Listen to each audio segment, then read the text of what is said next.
اچھا پروانہ صاحب کو یاد کیتے سے تے پروانہ اٹھی پہ تے تساں دی خدمت بھی کر چھوڑو. اے امدا پہ تورے کول خوشبو بھی دے سے تے دی خدمت ہی کرے سو بلا تاخیر. آپ دا بیان تھی تے محبت تے ذوق نال تے اچھی آواز نال نعرے دا جواب دیو سو نعرے تکبیر. ماشاءاللہ محبت ڈاڈھی ہے مزید ودھنی چاہیے. شاہ صاحب دا پاندھی دیکھو چوک سرور شہید چوک اعظم کتھوں تشریف گئے ہیں, بڑی مہربانی فرمائی نے.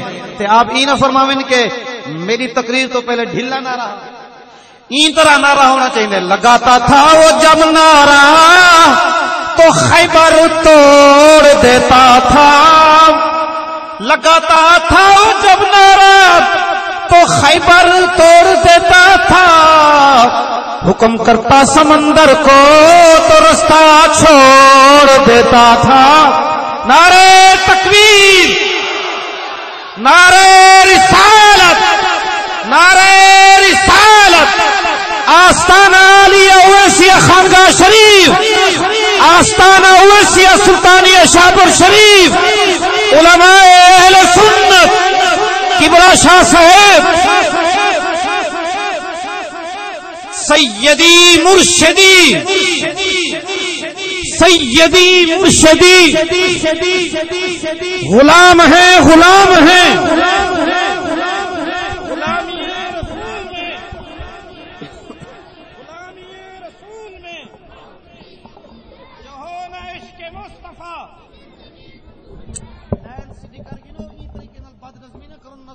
برقرار رکھو مہربانی.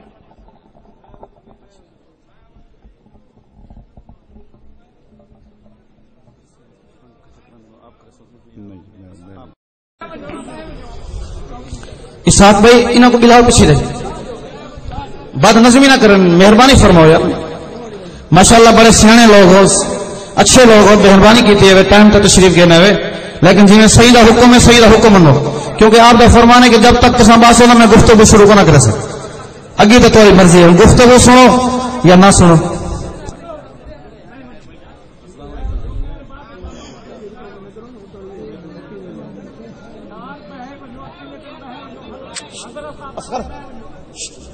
عبدالرحمان تساں باسو آپ باہر, تساں باسو یہ آپ کو جان باہر.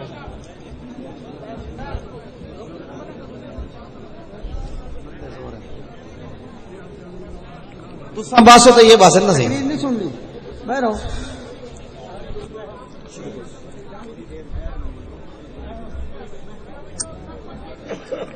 الحمد لله نحمده ونستعينه ونستغفره ونؤمن به ونتوكل عليه ونعوذ بالله من شرور أنفسنا ومن سيئات أعمالنا. من يهده الله فلا مضل له ومن يضلله فلا هادي له. ونشهد أن لا إله إلا الله وحده لا شريك له, لا شريك له, لا نظير له, لا وزير له, لا مثل له, لا مثيل له, لا مثال له ولا مماثل له. سرمدی ابدی ازلی دہری دیمومی لا اول له ولا آخر له, لا ند له, لا ضد له, لا حد له. ونشهد أن سيدنا وحبيبنا وكريمنا مأوانا ملجانا سيدنا محمدا المصطفى وعلى آله وأصحابه أجمعين. أما بعد فقد قال الله تبارك وتعالى في كلامه الكريم فأعوذ بالله من الشيطان الرجيم بسم الله الرحمن الرحيم. إن في خلق السماوات والأرض واختلاف الليل والنهار والفلك التي تجري في البحر بما ينفع الناس وما أنزل الله من السماء من ماء فأحيا به الأرض بعد موتها وبث فيها من كل دابة وتصريف الرياح والسحاب المسخر بين السماء والأرض لآيات لقوم يعقلون صدق الله العظيم وبلغنا رسوله النبي الكريم الأمين ونحن على ذلك لمن الشاهدين والشاكرين والحمد لله رب العالمين أما بعد فقد قال الله تبارك وتعالى في شان حبيبه ومحبوبه ومطلوبه ومقصوده وموجوده صلى الله عليه وسلم مخبرا وآمرا إن الله وملائكته يصلون على النبي يا أيها الذين آمنوا صلوا عليه وسلموا تسليما الصلاة والسلام عليك يا رسول الله الصلاة والسلام عليك يا حبيب الله الصلاة والسلام عليك يا رحمة للعالمين وسلم عليك وعلى آلك وأصحابك يا شفيع المذنبين الصلاة والسلام عليك يا جد الحسن والحسين وسلم عليك وعلى آلك وأصحابك يا نبي الحرمين ويا إمام القبلتين ويا وسيلتنا في الدارين أدركني أدركني أدركني يا رسول الله صلى الله تعالى عليك وسلم بفضل الله تعالى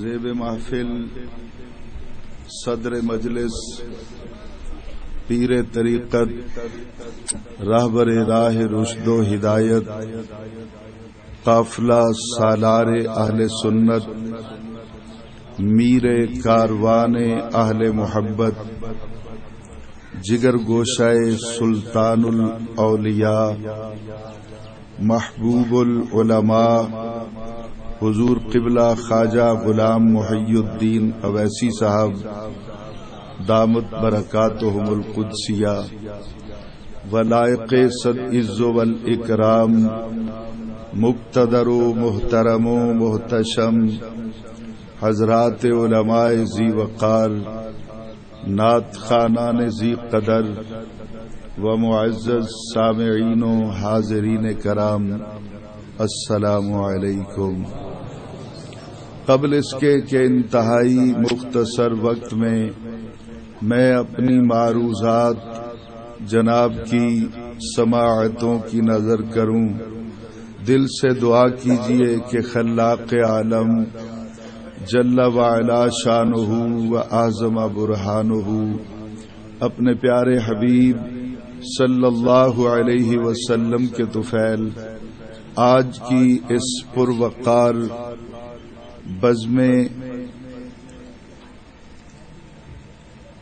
ذکر مصطفیٰ صلی اللہ علیہ وسلم و بزم عرس مبارک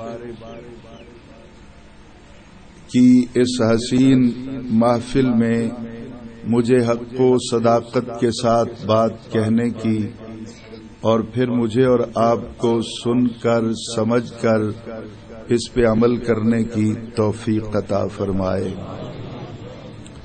احباب ذی وقار، سب سے پہلے تو میں جناب قبلہ پیر صاحب کا اور آج کی اس بزم کی انتظامیہ کا دل کی گہرائیوں سے شکر گزار ہوں کہ جنہوں نے مجھ جیسے نالائق اور ناکارۂ خلائق انسان کو آج کی اس خوبصورت بزم کے اندر نبی اکرم صلی اللہ علیہ وسلم کا حسین ذکر کرنے کے لیے اور جماعت اہل سنت کے حسین اور سچے عقیدے کے مطابق مقام ولایت کو بیان کرنے کا موقع فراہم کیا، یہ اتنا بڑا اعزاز ہے میرے لیے جتنی میری اوقات نہیں ہے۔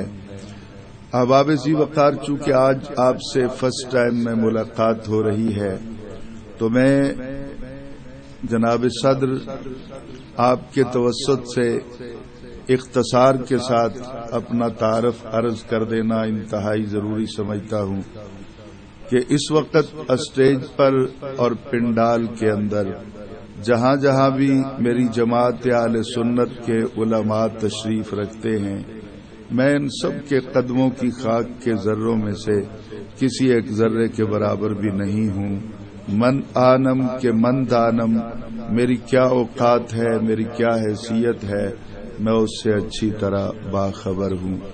احباب ذی وقار، فن تقریر کے اسرار و رموز سے میں آشنا نہیں ہوں اور فن خطابت کے قواعد و ضوابط کو بھی پوری طرح نہیں جانتا ہوں۔ میں تو پچھلے 29 برس سے چٹائی پہ بیٹھ کر سیدہ زہرا کے بابا کی نوکری کرنے والا ایک حقیر و ناتواں سا انسان ہوں۔ یہاں آج اس آستانے کی طرف سے کرم ہوا اور مجھ جیسے نالائق کو اس عظیم الشان اجتماع میں بات کرنے کا موقع نصیب ہوا، تو جناب صدر آپ کی اجازت سے میں آج کے لیکچر کا آغاز کرنا چاہوں گا۔ میں نے قرآن مجید فرقان حمید کے دوسرے پارے میں سے سورۃ البقرہ کی ایک آیہ مقدسہ کو تلاوت کیا ہے۔ آج ہم اس آیہ مقدسہ کی روشنی میں جہاں اللہ تعالی کی وحدانیت، اس کی الوہیت اور اس کی کنٹرولنگ اتھارٹی کو سمجھیں گے، وہیں پہ مقام نبوت، مقام رسالت اور مقام مصطفیٰ صلی اللہ علیہ وسلم کو سمجھتے ہوئے پھر مقام ولایت پر بھی ہم تھوڑی دیر کے لیے غور و خوض کریں گے۔ بیسک جو میرا سبجیکٹ رہے گا وہ یہ رہے گا کہ جن کو اللہ تعالیٰ اپنا محبوب بنا لیتا ہے تو کیا اللہ کے جو محبوب ہوتے ہیں وہ اس کائنات میں بے اختیار بن کے آتے ہیں کہ با اختیار ہو کے آتے ہیں؟ یہ رہے گا آج کا میرا بیسک سبجیکٹ۔ لیکن اس کے ساتھ ہی حضور والا جو دوسری بات ہم سمجھیں گے کہ اس کارگہ حیات کے اندر لا آف نیچر کیا ہے، قانون فطرت کیا ہے۔ اللہ تعالیٰ جب بھی اپنے بندوں کو نوازنا چاہتا ہے تو وہ کس طرح نوازتا ہے؟ ڈائریکٹ نوازتا ہے یا انڈائریکٹ نوازتا ہے؟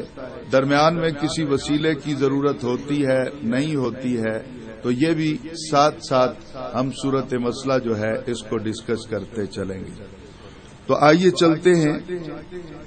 ارشاد خداوندی ہوتا ہے ان فی خلق السماوات والارض، بے شک آسمانوں کے بنانے میں اور زمین کے بنانے میں اس کو سمجھانے کے لیے یوں مفہوماً ترجمہ کروں گا کہ بے شک آسمانوں کی وسعتوں میں اور زمین کی گہرائیوں میں، واختلاف اللیل والنہار، دن کے اجالوں میں اور رات کی تاریکیوں میں۔ اب یہ چار چیزوں کا میں نے ذکر کر دیا ہے، میں ان کو دوبارہ ایک بار دہرا دوں اور پھر اپنی بات کو آگے لے کے چلوں گا۔ یہ ابتدائیہ ہے اور اس ابتدائی جو پیرے دو میں نے پڑھے ہیں، میں نے ان پہ بات نہیں کرنی، بات میں نے آگے کرنی ہے، لیکن چونکہ میں نے متن پڑھا ہے تو اس کا ترجمہ ٹرانسلیشن انتہائی ضروری ہے۔ ان فی خلق السماوات والارض، اللہ تعالیٰ ارشاد فرماتا ہے کہ بے شک آسمانوں کی وسعتوں میں، زمین کی گہرائیوں میں، واختلاف اللیل والنہار، دن کے اجالوں میں اور رات کی تاریکیوں میں، یہ اللہ تعالیٰ نے 4 چیزوں کو گنوایا. تو گنوانے کا مقصد کیا تھا؟ مقصد یہ ہے کہ آیات، ان کے اندر اللہ کی نشانیاں موجود ہیں. آسمانوں کی وسعتوں کے اندر بھی میں قرآن پاک کی اس آیت کی ڈیفینیشن کے لیے 4 پارے میں چلوں گا. سورہ آل عمران کے آخری رکوع کی پہلی آیت ہے، وہ بھی بالکل اسی انداز میں، اسی اسلوب میں، اس میں بھی گفتگو ہے. ان فی خلق السماوات والارض واختلاف اللیل والنہار. وہاں بھی اللہ تعالیٰ یہی کہتا ہے کہ آسمانوں اور زمین، دن اور رات کے اندر اللہ کی نشانیاں موجود ہیں. تو انسان یہ سوچنے لگتا ہے کہ اللہ تعالیٰ نے آسمانوں کی وسعتوں کے اندر اپنی اگر نشانیاں رکھی ہیں تو مجھے بتانے کی ضرورت کیا ہے؟ میری اپروچ نہیں ہے، میں وہاں جا نہیں سکتا. تو جس چیز تک میری عقل، فہم، ادراک اور ان چیزوں کی اپروچ نہیں ہے، رسائی نہیں ہے، مجھے ان کے بارے میں بتانے کی ضرورت کیا ہے؟ آسمانوں کی وسعتیں میں کہاں پہنچ سکوں گا ان تک؟ زمین کی گہرائی تک میں نہیں پہنچ سکتا. چلو دن کے اجالوں میں تو میں کچھ دیکھ لوں گا، رات کی تاریکیوں میں کیسے دیکھوں گا کہ اللہ تعالیٰ کی نشانیاں ہیں؟ تو اللہ تعالیٰ ارشاد فرماتا ہے میں نے جو نشانیوں کا ذکر کیا ہے وہ سب کے لیے نہیں کیا، بلکہ لآیات لأولی الالباب، یہ نشانیاں صرف ان کے لیے ہیں جن کو اللہ تعالیٰ نے اولی الالباب، اہل خرد اور اہل عقل بنایا ہے. جن کو اللہ تعالیٰ نے عقل و خرد اور شعور کی دولت سے نوازا ہے، ان کے لیے اس میں نشانیاں موجود ہیں. تو اہل عقل کون ہیں؟ وہ کون لوگ ہیں جو آسمانوں کی وسعتوں تک بھی رسائی رکھتے ہیں؟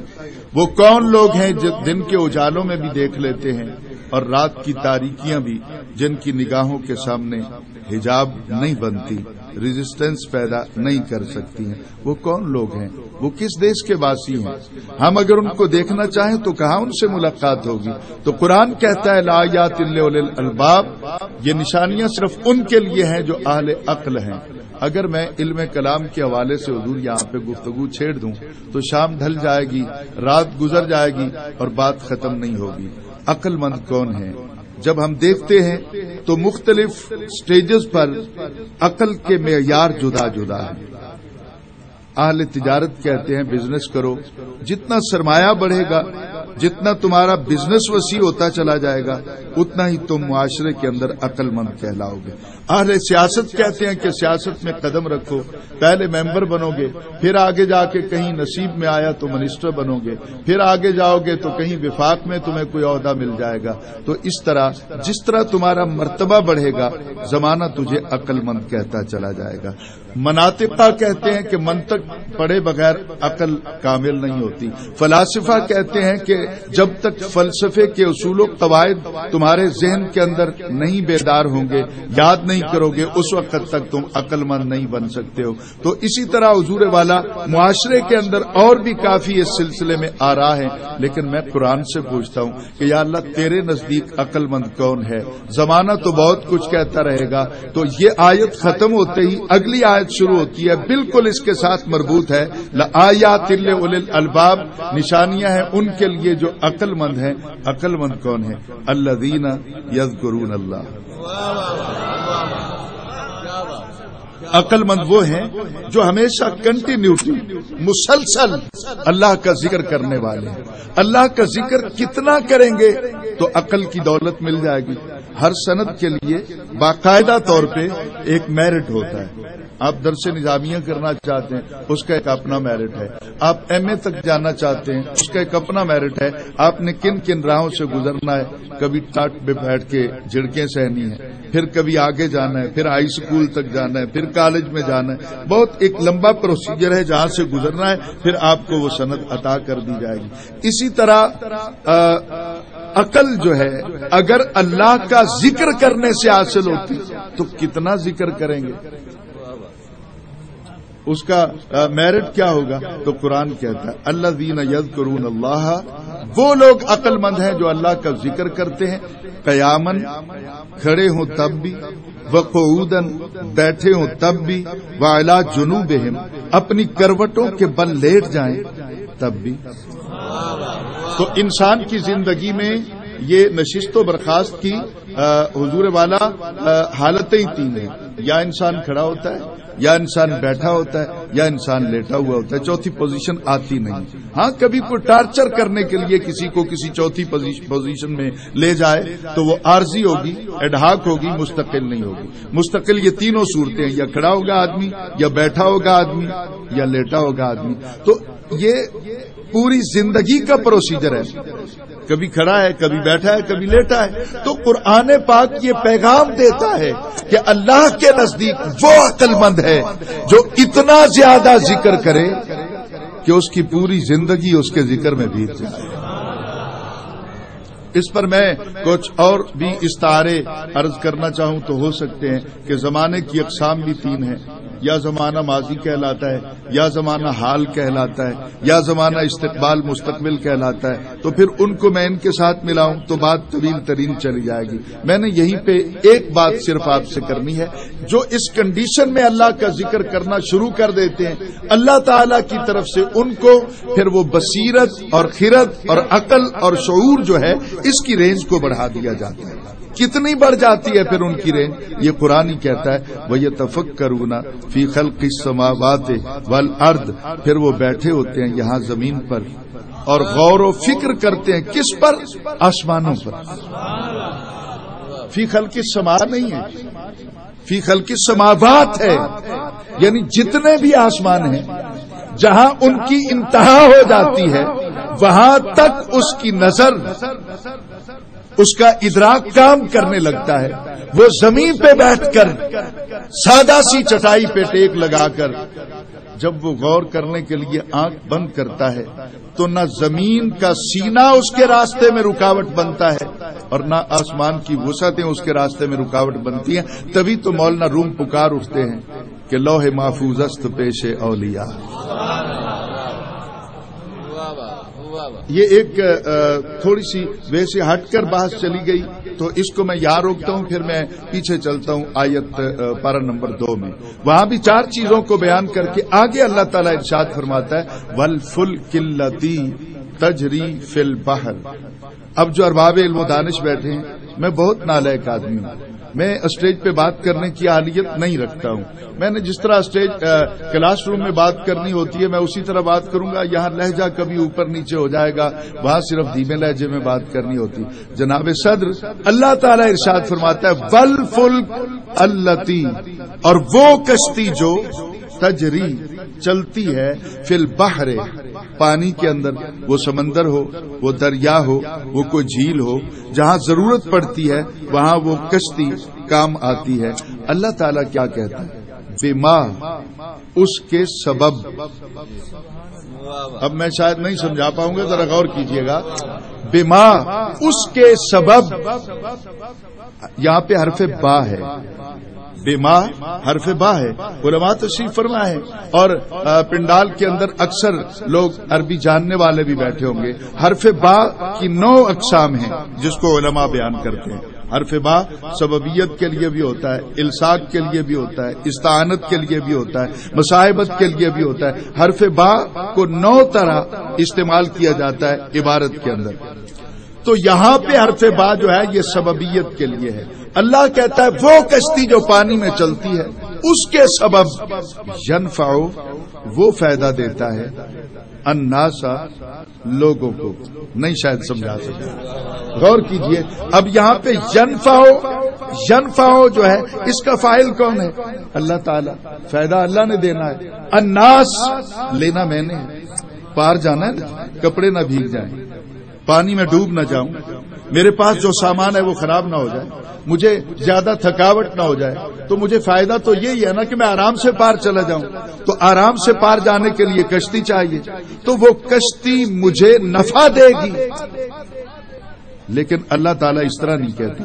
اللہ کہتا ہے وہ کشتی جو پانی پہ تیرتی رہتی ہے چلتی رہتی ہے نا، اس کے سبب، میرا خیال لفظ سبب آپ کو نہیں آپ سمجھ رہے، لفظ سبب کو چھوڑتے ہیں، یہاں پہ لفظ وسیلہ لے لیں. بھئی یہ جو آپ نے بانس لگایا ہوا ہے نا، یہ اس کو اپنی جگہ پہ روکنے کا سبب بھی ہے اور یہ وسیلہ بھی ہے، تو ہم اس کو وسیلہ کہہ لیتے ہیں. تو اللہ کہتا ہے بما ينفع الناس، اس کشتی کے وسیلے سے فائدہ اللہ دیتا ہے، لیتا انسان ہے. جب دینا اللہ نے ہے، لینا میں نے ہے، تو درمیان میں وسیلہ کیسا؟ بات بہت آگے جانی ہے میرے بھائی.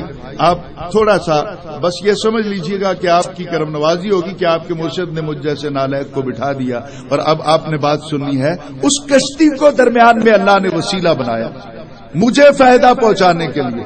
کیا میرا اللہ علی کل شیء قدیر نہیں ہے؟ کیا وہ فسبحان الذی بیدہ ملکوت کل شیء نہیں ہے؟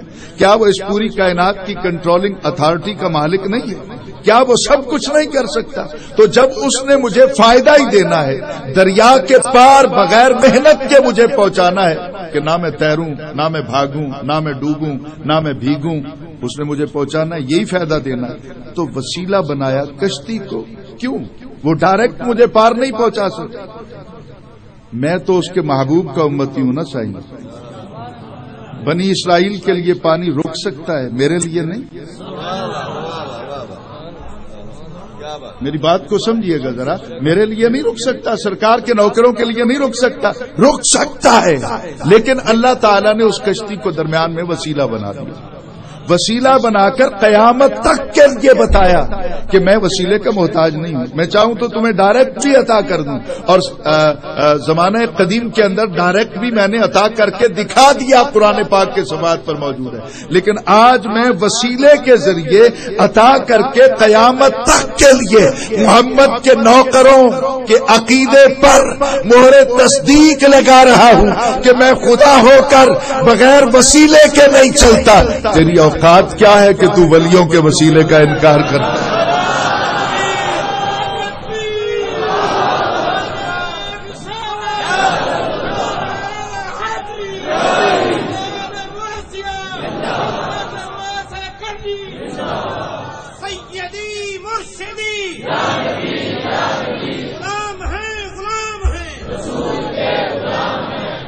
اب حضور غور سے میری بات کو سنیے گا، چونکہ میں نے 400 کلومیٹر سفر کیا ہے، تکان بھی غالب ہے، اور پہنچا بھی صبح ہی ہوں گھر، اپنے حصے کی کلاسز پڑھا کے پھر ادھر چل پڑا ہوں.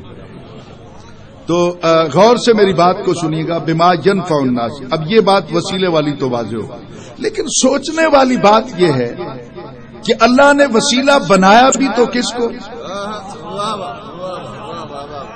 کشتی کو. کشتی بنتی کس چیز کے ساتھ ہے؟ جب قرآن کا نزول ہو رہا تھا میں اس وقت کی کشتی کی بات کر لیتا ہوں. آج کل تو دوسرا مٹیریل بھی استعمال ہونے لگا ہے. حضور لکڑ سے بنتی، لکڑ کے چند تختے جوڑ کر کشتی بنائی گئی، اور اس کو اللہ نے تیرے اور اپنے درمیان وسیلہ بنا دیا.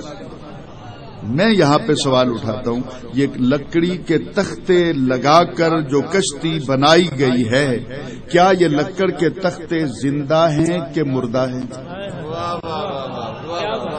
وسیلہ کس کو بنایا گیا؟ جس کو وسیلہ بنایا گیا میں نے اس کی ذات پہ غور کرنا ہے، میں نے اس کا ڈیٹا دیکھنا ہے، تاکہ پھر معلوم ہو سکے کہ صرف یہاں بیٹھ کر اللہ کا ولی میری مدد کر سکتا ہے یا بعد از وصال بھی.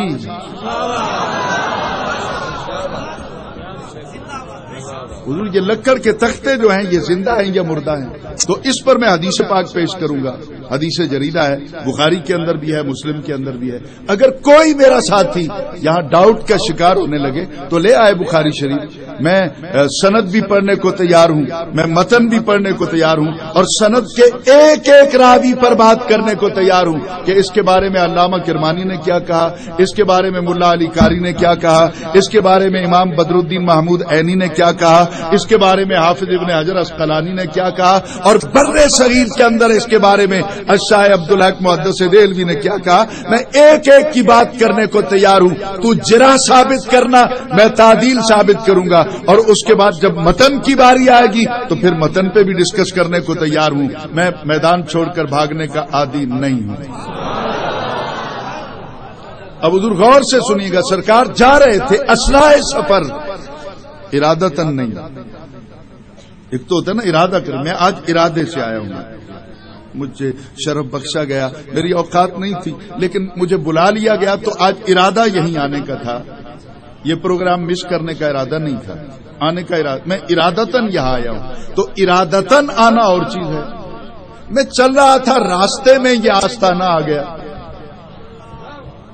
یہ اور بات ہوگی۔ تو غور سے کہ نبی پاک ارادتاً نہیں گئے، چلتے چلتے قبرستان میں سے 2 قبروں کے پاس سے گزرے، تو جس سواری پر آپ سوار تھے وہ سواری رک گئی، میں نے نہیں سنا جناب صدر، وہ سواری رک گئی۔ شارحین کہتے ہیں کہ وہ خچر تھا، مجھے نہ خچر نہ گدھا نہ اونٹ نہ گھوڑا، مجھے اس سے غرض نہیں، میں محمد کی سواری کہتا ہوں۔ سواری آپ کی رک گئی 2 قبروں کے پاس، سرکار نے اس کو ایڑ لگائی، اس کی لگام کھینچی، جس طرح اس کو چلایا جاتا ہے آج بھی جس طرح چلاتا ہے اس کا مالک، سرکار نے 2 3 4 مرتبہ اسے کہا، لیکن سواری نہیں چلی۔ کیا وہ نافرمان؟ وہ چلتی کیوں نہیں؟ حضور اس کی پشت پر سوار تھے، جب وہ ان قبروں کے پاس سے گزرنے لگی سواری تو اللہ نے اس کی آنکھوں کے سامنے سے پردہ ہٹا دیا، قبر والوں کو عذاب ہو رہا تھا، سواری محمد کی رک گئی کہ آج میں چلی گئی لے کر مرشد کو، تو پھر کب آئیں گے؟ کون معاف کروائے گا ان کو؟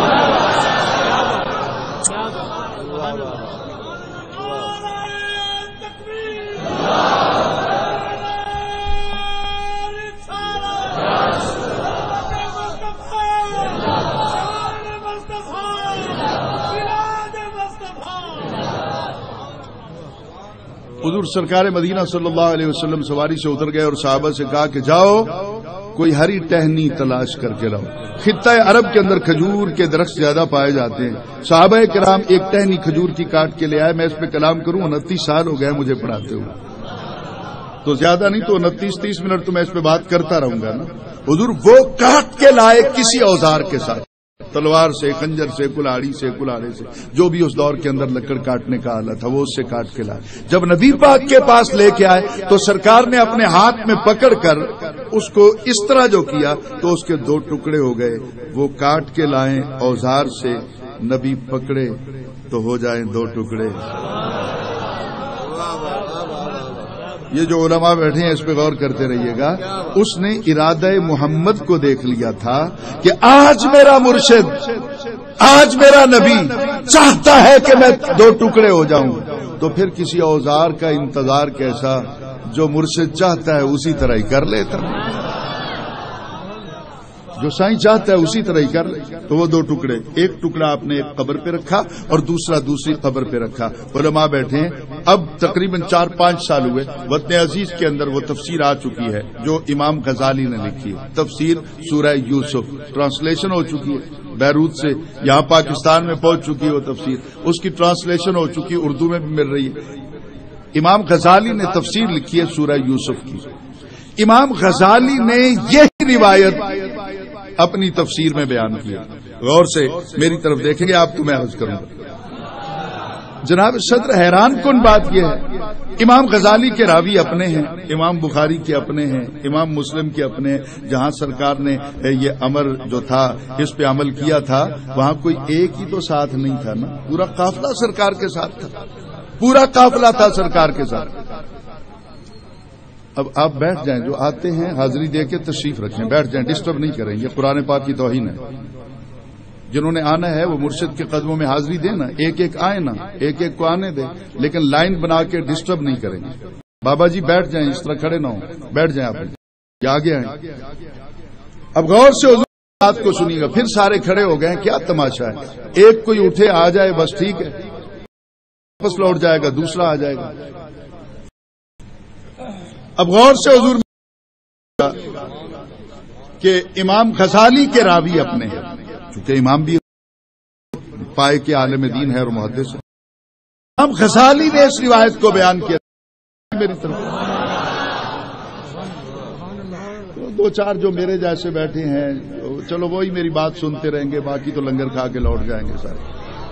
اب غور سے حضور میری، چونکہ مرشد کی تو اپنی مجبوری ہے، ان کے در پہ جتنے بھی سائلین آئے ہیں انہوں نے تو ہاتھ جانا ہے، ان سے بات بھی کرنی ہے۔ آپ کی کیا مجبوری ہے؟ آپ کی یہی مجبوری ہے کہ چپ کر کے تماشا دیکھتے رہنا۔ جو 2 4 10 ہیں، مجھے سب سے غرض نہیں ہے کہ زیادہ زور سے کوئی سبحان اللہ کہے گا، میں کلاس روم میں بیٹھنے والا آدمی ہوں، مجھے زیادہ، اور میں نے کہنا بھی نہیں ہے پوری گفتگو کے دوران کہ بولو، زور لگاؤ، یہ کرو، یہ میرا طریقہ نہیں ہے۔ آپ نے اپنے مزاج کے مطابق بات سنا۔ اب غور سے حضور میری بات کو سنیے گا، جو بات میں کہنے چلا ہوں۔ امام غزالی اسی روایت کو بیان کریں کہ نبی پاک نے وہ ٹہنی آ گئی، 2 ٹکڑے کر دیے، دونوں قبروں پہ رکھ دیے۔ اب صحابہ نے پوچھا حضور کیوں رکھ رہے ہیں؟ آپ نے کہا قبر والوں کو عذاب ہو رہا تھا۔ نہیں سمجھا، میرا خیال ہے ان لوگوں کو کوئی بات سمجھ نہیں آتی۔ نیچے بیٹھ جائیں، جو آگے آ جائے گا پھر دوسرا اٹھ کے آ جائے گا، پھر تیسرا آ جائے گا۔ جی اب غور سے حضور میری بات کو سنیے گا، جو بات میں کہنا چاہتا ہوں۔ جی آپ ہی کہیں نا جی، میں نے ان کو کیا کہا۔ اب غور سے حضور میری بات کو سنیے گا، بھئی یہی ہوگا کہ آپ ڈسٹرب کرتے رہیں گے تو میں منہ ادھر کر لوں گا۔ اب غور سے میری بات کو سنیے گا، امام غزالی اسی روایت کو بیان کرتے ہیں کہ ٹہنی کے 2 ٹکڑے کر کے رکھ دیے۔ صحابہ نے پوچھا کہ حضور وجہ کیا ہے؟ آپ نے کہا قبر والوں کو عذاب ہو رہا تھا۔ جو اہل سنت کے باقاعدہ پکے ساتھی یہاں پہ بیٹھے ہیں، جو نبی کے نوکر ہیں، مرشدان طریقت کے ماننے والے لوگ بیٹھے ہوئے، آپ سب کی وہ غور سے میری بات کو سنیے گا اور سوچئے گا۔ میں نے کسی کو گالی نہیں دینی، ہم گولیاں مارنے والے لوگ نہیں ہیں، ہم ماؤں کی گود اجاڑنے والے لوگ نہیں ہیں، ہم بہنوں کا سہاگ لوٹنے والے لوگ نہیں ہیں، ہم بیٹیوں کا فیوچر تاریک کرنے والے لوگ نہیں ہیں، ہم مساجد میں خون بہانے والے لوگ نہیں ہیں، ہم امام بارگاہوں کی چٹائیاں خون آلود کرنے والے لوگ نہیں ہیں، ہم اسلام کا تقدس پائمال کرنے والوں میں نہیں ہیں، ہم تو محبت عام کرتے ہیں اور دعوت فکر دیتے ہیں۔ یہاں دعوت فکر ہے۔ صحابہ نے پوچھا کیوں رکھی؟ آپ نے کہا اندر قبر والوں کو عذاب ہو رہا تھا۔ کوئی ایک صحابی 1434 برس کی تھی، لائیے قرآن پاک، میں ضامن دیتا ہوں، ہاتھ رکھتا ہوں قرآن پاک پہ، پیر صاحب بیٹھے ہیں، علماء بیٹھے ہیں، میرا اپنا یہاں آستانے سے آپ کو نمبر مل جائے گا، کوئی ماں کا لال میری اس بات کو چیلنج کر دے جو میں ابھی کہنے والا ہوں۔ کون سی؟ کوئی صحابی جتنے بھی وہاں پہ کھڑے تھے، کسی ایک نے پوچھنے والوں سے کہا ہو کہ تم نبی پاک سے پوچھ رہے ہو کہ قبر کے اندر کیا وجہ ہے؟ نبی تو جانتا کچھ نہیں، نبی تو جانتا کچھ نہیں۔ اور یہ آپ سے چونکہ فرسٹ ٹائم میں ملاقات ہے تو انٹرنیٹ پہ میرا یہ جملہ انتہائی مشہور ہے، کیونکہ انٹرنیٹ پہ میرا 90 گھنٹے کا لیکچر بخاری شریف پہ ہے، 60 گھنٹے کا لیکچر تفسیر قرآن پہ ہے، اور تقریباً 600 کے قریب مختلف موضوعات پہ میرے لیکچر انٹرنیٹ پہ پڑے۔ تو جب بھی میں لائیو کال ہوتی ہے میری تو سوال و جواب ہوتے ہیں کہیں پہ، تو اکثر مجھے کہا جاتا ہے کہ یہ جملہ کہیں۔ میرا یہ جملہ پورے ورلڈ کے اندر، بس اللہ تعالیٰ نے کس طرح اس کو آسان بنا دیا کہ لوگوں کو بات سمجھ میں آ جاتی ہے۔ تو میں کہا کرتا ہوں کہ مولانا یہ روایت پڑھنے کے بعد غور کر کے جواب دو، نبی جانتا کچھ نہیں، بتا دیتا ہے۔ نہیں سمجھا سکتے، جانتا کچھ نہیں، بتا دیتا ہے۔ اچھا حضور نے ٹہنیاں رکھ دی، آپ سے پوچھا حضور یہ کیوں رکھی ہیں؟ آپ نے کہا جب تک ٹہنی ہری رہے گی، اللہ کا ذکر کرتی رہے گی، عذاب قبر سٹاپ کر دیا جائے گا، روک دیا جائے گا۔ کس طرح رکے گا؟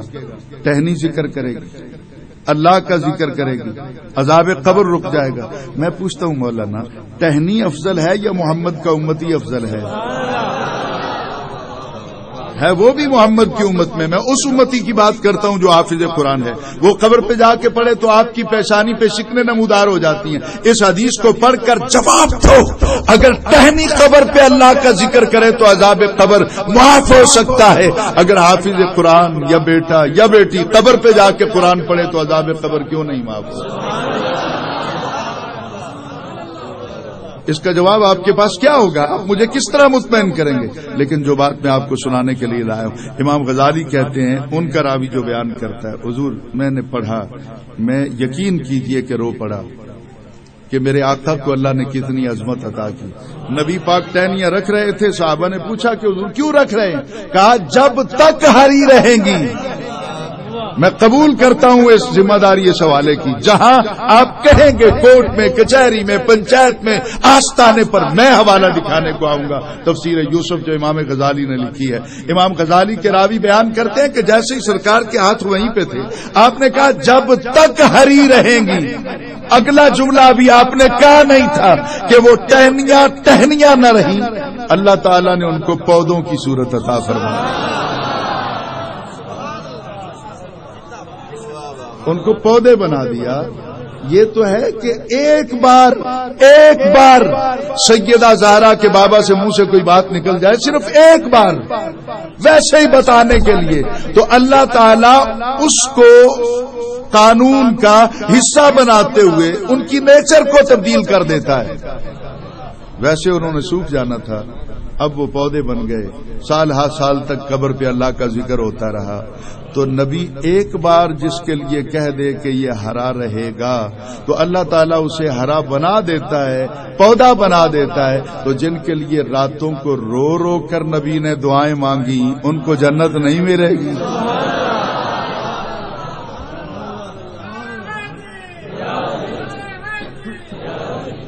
بہت دور چلے آئے. علماء نے اس سے یہ قاعدہ نکالا کہ ٹہنی یا درخت جب تک ہرا رہتا ہے اس وقت تک زندہ رہتا ہے, جب سوکھ جائے تو مردہ ہو جاتا ہے. یہ درخت کا تنا سوکھ گیا, مردہ ہو گیا, اس کو کاٹ دیا گیا, تختے بنا لیے گئے, ایک مخصوص ماڈل دے کر کشتی تیار کر دی گئی. تو ان مردہ تختوں کو اللہ تعالی تمہیں اور مجھے فائدہ دینے کے لیے درمیان میں وسیلہ بنا رہا ہے. جو مر جائے وہ تو فائدہ ہی نہیں دیتا نا, کیا جانا ہے مزار شریف پہ, کیا لینے جانا. اور ٹھیک ہے حضرت صاحب ہوتے تھے, ہم چلے جاتے تھے, پیر صاحب موجود تھے, وہ ہمارا حال پوچھ لیتے تھے, ہم سے ہاتھ ملا لیتے تھے, ہمارا دکھ. اب تو وہ قبر میں جا چکے. جس کے تن کے اندر جان نہ رہے وہ کوئی فائدہ نہیں دے سکتا. ادھر میری طرف دیکھ لو, یہ حضور میرے ہاتھ میں کیا ہے؟ تقریریں آپ سنتے رہتے ہیں, یہ ایک پریکٹیکل آج کرنا ہے ہم نے. یہ گلاس ہے, شیشے کا گلاس ہے, اس کے اندر پانی ہے. یہ لیکوڈ چیز جو آپ کو نظر آ رہی ہے یہ پانی. پڑھے لکھے کثیر تعداد میں آپ یہاں پہ افراد موجود ہیں. قبلہ پیر صاحب آپ بھی ہیں اور باقی بھی دانشور علماء تشریف فرمائیں. یہ گلاس کے اندر جو پانی ہے اس کو ہم پانی کہتے ہیں, عرب والے اس کو ماء کہتے ہیں, ایران والے اس کو آب کہتے ہیں, انگریز اس کو واٹر کہتے ہیں, سنسکرت زبان میں اس کو جل کہا جاتا ہے. یہ پانی. میرا اس پہ یہ سوال ہے اپنے مخالفین سے جو اولیاء کرام کی اس کیفیت کو نفع بخش نہیں مانتے جب وہ اپنے مزار میں ہوتے ہیں. میں ان سے یہ پوچھتا ہوں کہ مجھے اتنا بتا دو, یہ پانی جو ہے اللہ کی مخلوق تو ہے, لیکن کیا یہ جاندار مخلوق ہے کہ بے جان ہے؟ غور سے میری بات کو سنیے گا. کیا یہ جاندار مخلوق ہے کہ بے جان ہے؟ بے جان مخلوق ہے. پوری دنیا کے تمام جتنے بھی علماء ہیں, خواہ وہ سائنسدان ہیں یا وہ تاریخ دان ہیں یا محدثین ہیں, شارحین ہیں, مفسرین ہیں, وہ جتنے بھی علماء ہیں سائنس کے ساتھ تعلق رکھنے والے ہیں, سب تسلیم کرتے ہیں کہ پانی بے جان مخلوق ہے. ٹھیک ہے سر, تو جو بے جان ہو جاتا ہے وہ تو فائدہ نہیں دیتا. کیا بڑے حضرت صاحب کا نام کیا تھا جن کا آج عرس؟ خواجہ حافظ محمد نظام الدین اویسی رحمت اللہ تعالی علیہ. باقاعدہ حیات ہیں یا آپ کا عرص مبارک؟ آپ پردہ فرما گئے. ٹھیک ہے حضور، ان کی جان نکل گئی، خود بے جان ہو گئے. جو بے جان ہو جائے وہ تو فائدہ نہیں نہ دیتا. تو پانی بھی تو بے جان مخلوق ہے نا. اب اس کے بارے میں اپنی رائے کا اظہار کروں یا قرآن سے پوچھوں؟ قرآن کہتا ہے وَجَعَلْنَا مِنَ الْمَاءِ كُلَّ شَيْءٍ حَيٍّ. اللہ دعویٰ کرتا ہے کہ میں نے ہر چیز کو جو زندگی دی ہے وہ پانی کے سبب سے دی ہے. خود بے جان ہے، مجھے حیات دے رہا ہے. خود بے جان ہے، پودے کو پروان چڑھا رہا ہے. خود بے جان ہے، اپنا فیکٹریاں چل رہی ہیں. خود بے جان ہے، ڈیم بن رہے ہیں، بجلی بن رہی ہے. خود بے جان ہے. کیا کچھ ہے جو پانی کے بغیر بنتا ہے؟ کچھ بھی پانی کے بغیر نہیں. ہر کسی کو حیات پانی دے رہا ہے، خود بے جان ہے. تو اس کا ایک گھونٹ پینے سے پہلے مولانا اتنا سوچ لینا کہ بے جان فائدہ نہیں دیتا تو آج کے بعد نہ پیا کرو نا.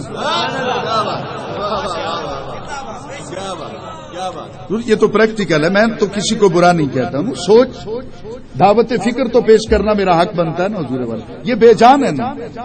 میرے مرشد کریم خواجہ نظام الدین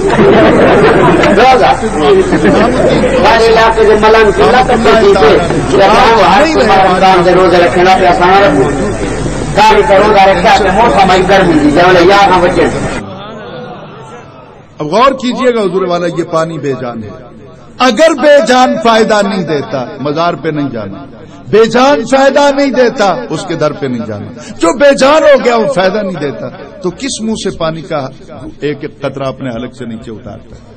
یہ پانی تجھے پاک کرتا ہے، تیرے کپڑے پاک کرتا ہے، تیرے کھیتوں کو ہریالی دیتا ہے، تیری بلڈنگیں بناتا ہے، تیرے سارے بزنس یہ پانی کراتا ہے. بے جان ہے، فائدہ نہیں دیتا. تو اللہ تعالیٰ نے پانی کا گلاس تیرے ہاتھ میں دے کر ایک قطرہ تیرے حلق سے نیچے اتار کر تجھے قیامت تک کے لیے پیغام دے دیا. یہ بے جان فائدہ دے سکتا ہے نا. تو جب اس کی جان نکل جائے گی تو اس کا وجود مسعود بھی پوری دنیا کے لیے باعث رحمت ہو سکتا ہے جس کی زندگی کا لمحہ لمحہ اس کی یاد میں گزر گیا.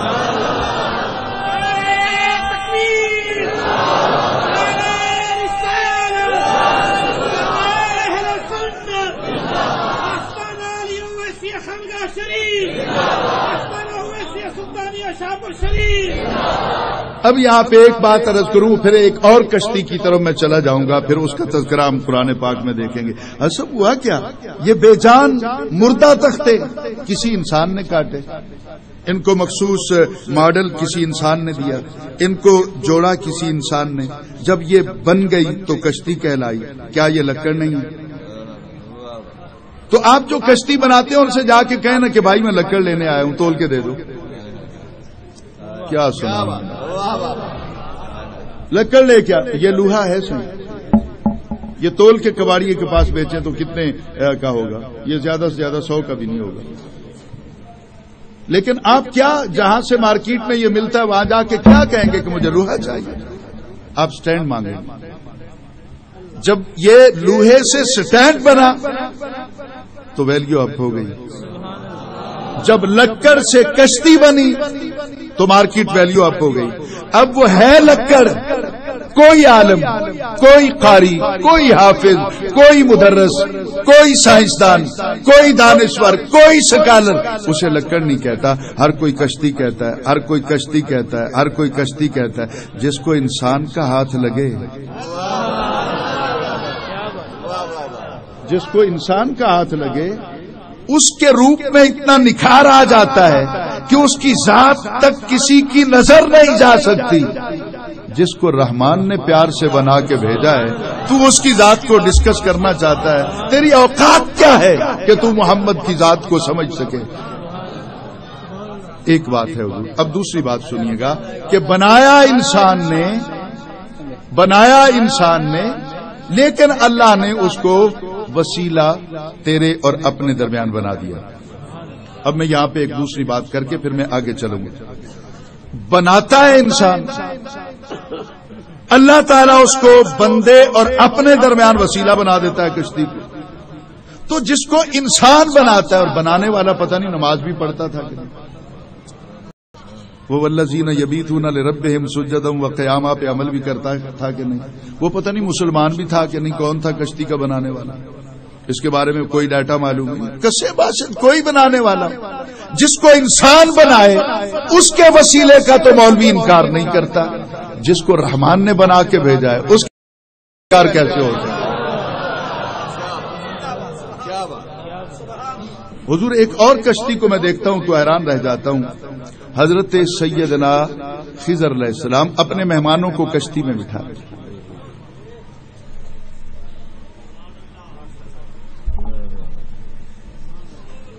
نہیں سمجھا نہیں سمجھا.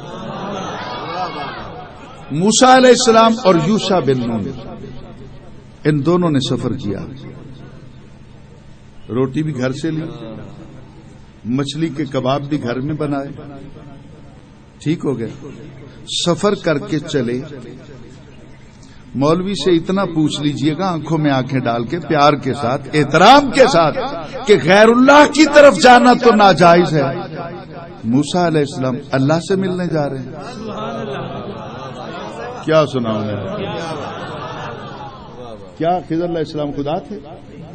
وہ ان سے ملنے جا رہے تھے مجمع البحرین تک. وہاں پہنچ گئے. موسیٰ علیہ السلام محو استراحت ہو گئے. یوشع بن نون بیٹھے انتظار میں. وہ بھی نبی ہیں، یوشع بن نون بھی نبی ہے. مسلم شریف کے اندر حضرت یوشع بن نون کے حوالے سے ایک ایسی روایت موجود ہے جو عقل انسانی کو حیران کر دیتی ہے. جب یوشع بن نون علیہ السلام کا دور آتا ہے نا، امام مسلم اس کو بیان کرتے ہیں مسلم شریف کے اندر مستند حوالے کے ساتھ، تو وہ میدان جنگ میں کافروں سے جنگ کر رہے تھے. جنگ کرتے کرتے آپ کی نظر جو آسمان پر پڑی سورج کی طرف، تو آپ نے دیکھا کہ سورج تو ڈھل رہا ہے.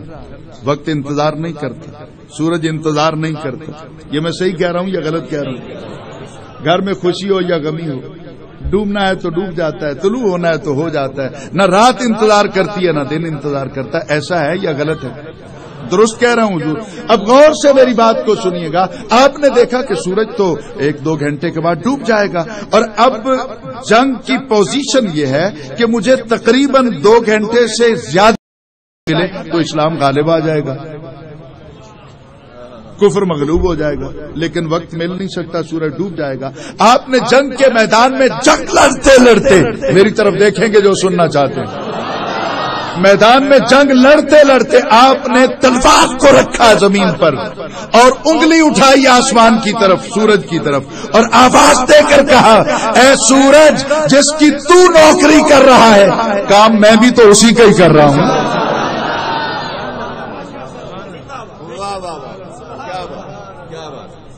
غور کیجئے گا. بس ٹھیک ہے، آپ کا مزاج ہے، میں نے نہیں کہنا کہ اس سے زیادہ اونچی یا ایسا، وہ آپ اپنے نوکری کریں گے، میں نے اپنے تئی نوکری کرنی ہے. آپ نے اشارہ کیا سورج کی طرف، کہا جس کی تو نوکری کر رہا ہے نا، والشمس تجری لمستقر لہا، جا رہا ہے اپنی ریزیڈنسی کی طرف، اسی کا کام تو میں بھی کر رہا ہوں. اور سن، جب تک اسلام غالب نہ آ جائے اپنی جگہ سے ایک ذرہ برابر آگے مت جانا. کہتے ہیں گھنٹوں تک سورج رکا رہا، جب تک اسلام غالب نہ آیا سورج آگے نہ چلا، اس لیے کہ یوشع بن نون نے اس کو حکم دے دیا تھا. اب یہاں میں پوچھنا چاہتا ہوں، مولانا کدھر گئی تیری فکر، کدھر گیا تیرا فلسفہ، کدھر گیا تیرا قیاس؟ یہاں آ کے کیوں سٹاپ ہو جاتا ہے؟ جواب دے. اگر یوشع بن نون کا حکم مان کر سورج گھنٹوں تک ایک جگہ پہ رک سکتا ہے تو محمد کا اشارہ دیکھ کر علی کے لیے واپس نہیں لوٹ سکتا.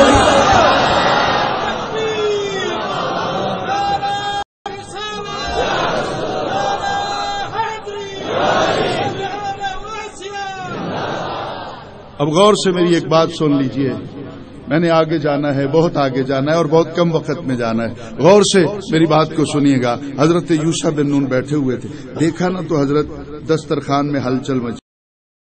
انہوں نے گرہیں کھول دی، کھول کے دیکھا تو سر کاٹ کے گھر پھینک آئے تھے. یہاں سر بھی سلامت تھا، آنکھیں بھی سلامت. دم کاٹ کے گھر چھوڑ آئے تھے، یہاں دم بھی سلامت تھی. باقی فاضل اعضاء جو اس کے ہوتے ہیں، کانٹے وغیرہ، وہ بھی ٹھیک تھے. پیٹ کاٹ کے چاک کر کے آلائشیں نکال دی گئی تھی. لیکن یوں لگتا ہے کہ جیسے بائی پاس بھی نہیں ہوا، کوئی نشانی نہیں ہے. مچھلی تڑپی اور جیسے ہی گرا کھلی دسترخوان کی مچھلی نے جمپ لگایا اور پانی کے اندر چلی گئی. علماء بیٹھے ہیں, حفاظ بیٹھے ہیں, میں غلط کہتا ہوں تو میرا گریبان پکڑ کے نیچے اتار دیں. منبر رسول پر جھوٹ بولنے کا کسی کو حق نہیں دیتے ہم جماعت والے. پڑھیے قرآن میں کیا ہے, فاتخذ سبیلہ فی البحر سربا سربا سربن, غار بن گیا, ایک سوراخ بن گیا اور مچھلی بالکل درمیان میں اسٹریٹ اس طرح جا رہی ہے. نہ پانی کو ادھر ٹچ کرتی ہے, نہ ادھر, نہ اوپر نہ نیچے, نہ فوق نہ تحت, نہ یمین نہ یسار, پانی کو ٹچ نہیں کرتی, بالکل اسٹریٹ درمیان میں جا رہی ہے. پر نہیں ہے, پرواز کر رہی ہے. بس شاید کوئی سمجھ لے گا. میں نے پر نہیں تھے, پرواز کرتی ہوئی جا رہی تھی. اس پر امام راضی نے بہت لکھا, اس پر اپنا علامہ ابن جریر نے بہت کلام کیا. میں وہ ساری آراء اگر عرض کروں تو بہت ڈھیر سارا ٹائم چاہیے مجھے, لیکن میں جس طرح کلاس روم میں ہر سال جب یہاں پہ اسباق آتے ہیں, جس طرح میں اپنے اسٹوڈینٹس کو سمجھانے کی کوشش کرتا ہوں, میں کہتا ہوں پانی جب لوٹ کے گئی نا, مچھلی جب لوٹ کے گئی نا پانی میں, تو پانی نے اس طرح سوراخ بن گیا, ہٹ گیا پیچھے پانی, تو پانی نے دکھایا تھا نخرہ کہ پھر آ گئی ہے نا, میرے بنا جی نہیں سکی نا. اور یہ حضور ایسا ہوتا ہے, میری کلاس میں سے اگر کوئی اسٹوڈنٹ چلا جاتا ہے تو مہینے کے بعد پھر آتا ہے, استاد جی مہربانی کریں مجھے اپنی کلاس میں بٹھا لیں, مجھے نہیں سمجھ آتی. تو میں تو نالائق ہوں, جاؤ جا کے کسی اور سے پڑھ لو. یہاں آستانے سے قبلہ صاحبزادہ صاحب سے کوئی روٹ کر خلیفہ چلا جائے کہ حضور آپ کے پاس تو دھکے کھاتے ہوئے بال سفید ہو گئے, ابھی تک خلافت نہیں ملی. مارکیٹ میں آج کل خلافت بہت جلدی مل جاتی. بڑے بڑے پیر اویلیبل ہیں جو شام کو مرید کرتے ہیں, صبح خلافت بھی مل جاتی ہے اور نئے 313 اور پھنسانے کا حکم نامہ بھی مل جاتا ہے. اب اگر کوئی یہاں آستانے سے چلا جائے حضور میں, تو آپ کہیں گے ٹھیک ہے بھی چلا جائے. وہ دھکے کھا کے 2-3 سال کے بعد لوٹ کے آئے گا تو صاحبزادہ سب نخرہ تو دکھائیں گے, یار یہ تو فقیروں کا ڈیرا ہے, یہاں کیا ملنا ہے, جا کوئی اور جا کے پیر تلاش کر. اسی طرح حضور والا بیٹا جب ناراض ہو کے کبھی چلا جاتا ہے چچا کے پاس, ماموں کے پاس, ماں ساری رات روتی ہے, باپ کو قرار نہیں ملتا, لیکن جس دن لوٹ کے آتا ہے نا تو ماں اندر سے رو رہی ہوتی ہے, اندر سے ایک لمحہ بھی اسے جدا نہیں کرنا چاہتی, لیکن اوپر سے نخرہ دکھاتی, جا نا جی لیں گے ہم, جا چلا جا ماموں کے پاس, جا چلا جا چچا کے پاس. تو اسی طرح پانی نے بھی نخرہ دکھایا, لوٹ آئی ہے نا, میرے بنا جی نہیں سکی نا, پھر آنا پڑا نا میرے پاس, لیکن اس نے ٹچ نہیں کیا پانی کو, ادھر ادھر اوپر نیچے بالکل درمیان میں. اور دیکھنے والا کون ہے, گواہی کون دے رہا ہے, حضرت یوشع بن نون, اور قرآن پاک میں اس کا تذکرہ موجود ہے اجمالاً. تا حد نظر وہ پانی کو ٹچ نہیں کرتی. ایک جملہ کہوں گا, اگر آپ تک کنوے کر پایا تو میں دعوے سے کہتا ہوں میں نے کبھی کسی کو کاپی نہیں کیا, اور جو میں اب کہنے چلا ہوں یہ میری 29 برس کی محنت ہے جو آج پرائی ہو جائے گی, اور اگر ویڈیو بن رہی ہے تو کل 20 روپے میں بک جائے گی. غور کیجئے گا, یہ سی ڈی بک جائے گی بڑی آسانی کے ساتھ, ہر کوئی اس کو سن لے گا. آگے پھر کس طرح لوگ بیان کرتے ہیں ان کی اپنی مرضی کی بات. غور سے پانی نے نخرہ دکھایا, یہ بالکل اسٹیٹ درمیان میں پرواز کرتی ہوئی گئی, اور بزبان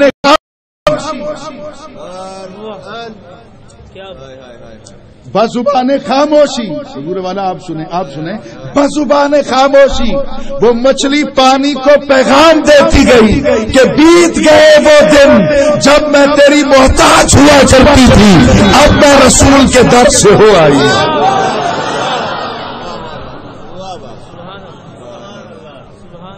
بات سمجھ نہیں, ابھی بات پوری نہیں سمجھ آئی. اللہ کرے, دعا کریں کہ میرا مولا مجھے توفیق دے دے کہ میں اس طرح گفتگو کروں کہ لوگ آسانی سے سمجھ لیں. بہت نالائق ہوں نا، بات پوری طرح سمجھا نہیں پاتا ہوں، اب غور سے سنیے گا۔ اس نے کیا کہا؟ بیت گئے وہ دن جب میں تیری محتاج ہوا کرتی تھی، اب میں رسول کے در سے ہو آئی ہوں تو میں پوچھتا ہوں مولانا مجھے اتنا بتا دو، ذاکروں سے پوچھتا ہوں، مجتہدوں سے پوچھتا ہوں، جواب دو، جو در سے ہو کے آئے وہ پانی کا محتاج نہیں جو گھر میں پلا۔ نہیں، بالکل نہیں، دو چار ساتھیوں کے بغیر مزہ نہیں آ رہا مجھے بات کرنے کا، غور کیجئے گا۔ کیا ہے؟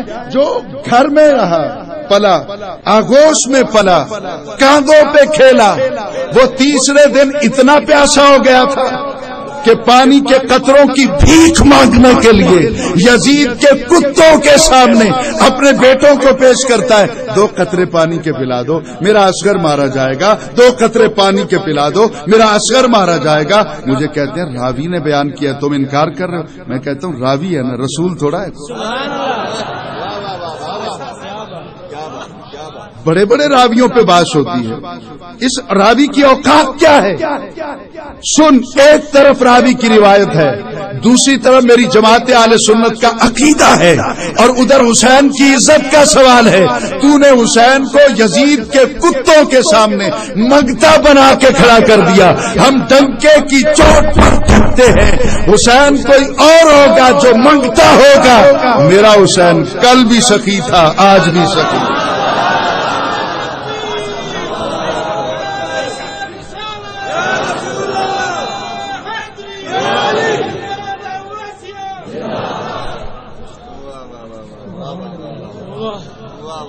اچھا، اب ایک یہاں پہ نئی صورت مسئلہ جو ہے اس کو چلا لیتے ہیں۔ اب یہ مچھلی زندہ ہوئی، اس کی زندگی کے لیے حضور دعا کس نے مانگی؟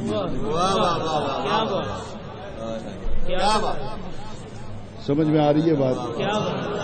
زندہ تو ہو گئی نا، قرآن نے بتا دیا، پانی کے اندر بھی چلی گئی، زندہ ہونا تو ثابت ہو گیا، لیکن اس کی زندگی کے لیے کس نے ہاتھ اٹھائے تھے؟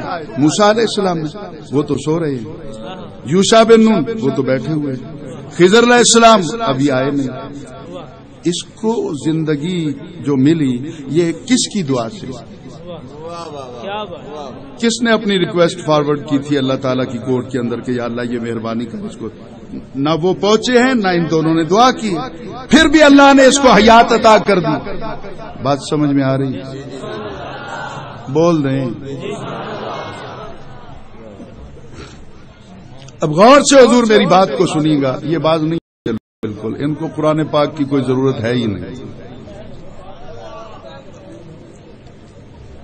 اب غور سے حضور میری بات کو سمجھیے گا جو بات میں کہنے چلا ہوں۔ کس نے دعا مانگی تھی اس کی زندگی کے لیے؟ یہ میں نے سوال اٹھایا، علماء بیٹھے، میں غلطی اگر کہیں پہ کروں گا تو یہ کرم نوازی فرمائیں گے، میری اصلاح کر دیں گے تاکہ اتنے عظیم الشان اجتماع کے اندر کسی کا عقیدہ ڈیمیج نہ ہو جائے۔ غور سے سنیں، کس نے دعا مانگی تھی؟ دعا مانگنا ثابت نہیں، خضر علیہ السلام آئے نہیں، موسیٰ علیہ السلام محو استراحت ہیں، یوشع بن نون بیٹھے ہوئے نظارہ کر رہے ہیں، وہ بھی دعا نہیں مانگ رہے، انہوں نے گریں کھولی، گانٹھیں کھولی اور یہ پانی میں چلی گئی۔ کس نے دعا مانگی؟ اجازت دیں علماء جتنے بھی تشریف فرمائے، میں ہاتھ جوڑ کے عرض کروں گا جناب صدر آپ بھی اجازت دیں تو میں لب کشائی کروں۔ کسی نے دعا نہیں مانگی، پھر بھی اس کو زندگی مل گئی۔ وجہ کیا ہے؟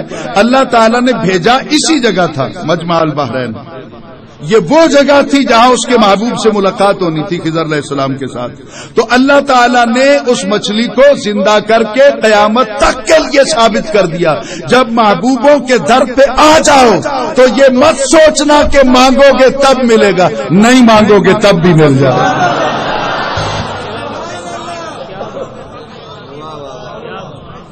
یہ اس سے نتیجہ ثابت۔ اچھا، خضر علیہ السلام تشریف لے آئے، اب اتنی دور سے 2 نبی آئے تھے، معزز مہمان تھے، وہ خود بھی نبی ہیں خضر علیہ السلام، تو ان کو لے کر اب خضر علیہ السلام کو گھر جانا چاہیے تھا۔ آپ اس لیے دریا کے کنارے پہ کھڑے ہو گئے۔ حضور مجھے 29 سال ہو گئے تھکے کھاتے ہوئے، میں نے علماء سے بھی ڈسکس کی، کیا خضر علیہ السلام کا گھر دریا کے پار تھا؟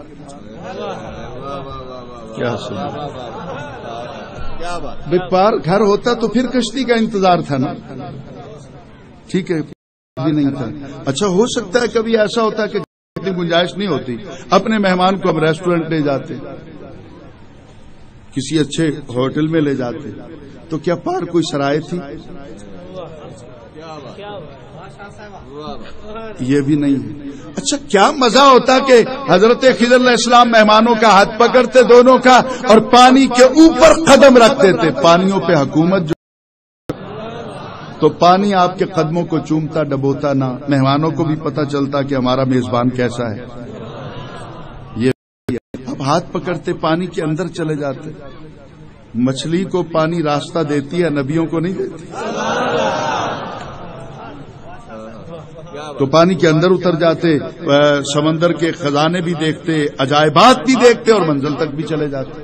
ایسا بھی نہیں کیا. اب تینوں کھڑے ہیں کسی کشتی کی انتظار میں, تو مولوی صاحب کی رگ یہاں پہ پھڑکتی ہے. وہ کہتے ہیں جو نبی خود پار نہیں جا سکتا, محتاج ہے کشتی کا, وہ تجھے پار کس طرح لے کے جائے گا؟ تو کس طرح اپنے مرشد پہ اتنا اعتماد کر کے ٹرسٹ کر کے بیٹھا ہے؟ وہ تو خود انتظار میں ہے کہ کشتی آئے گی تو پار جاؤں گا. اور کشتی والے بےچارے دور چلے گئے تھے. وہاں سے انہوں نے دیکھا کہ یار آج کنارے پر جو یہ 3 مسافر کھڑے ہیں, ان کے چہرے بتاتے ہیں کہ ان جیسا ہے کوئی نہیں. ان جیسا ہے کوئی نہیں. وہ بیچارے آدھے دریا سے واپس لوٹ کے آئے, ان کو بٹھایا. حضرت خضر علیہ السلام نے بیٹھتے ہی کیا کیا؟ کشتی کا تختہ اکھیڑ دیا. آپ بھی سنتے ہیں سبحان اللہ کہہ دیتے ہیں اللہ تعالیٰ آپ کو عزت دے, اللہ تعالیٰ آپ کو برکتیں عطا فرمائے.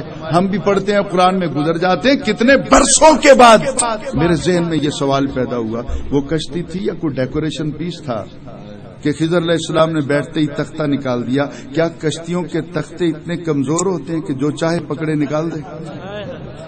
یا حضرت خضر علیہ السلام کے پاس کوئی ہتھوڑا تھا, کوئی اوزار تھے جس کے ذریعے انہوں نے وہ تختہ جو تھا وہ توڑ دیا, نکال دیا؟ نہیں, ایسا بھی نہیں ہوا. کیا تھا؟ آپ نے ہاتھ بڑھایا, تختہ ادھر آ گیا. بات نہیں سمجھا نہیں سکا میں. آپ نے ہاتھ بڑھایا, ارادہ جو ہو گیا تو تختے نے اپنی جان پیش کر دی.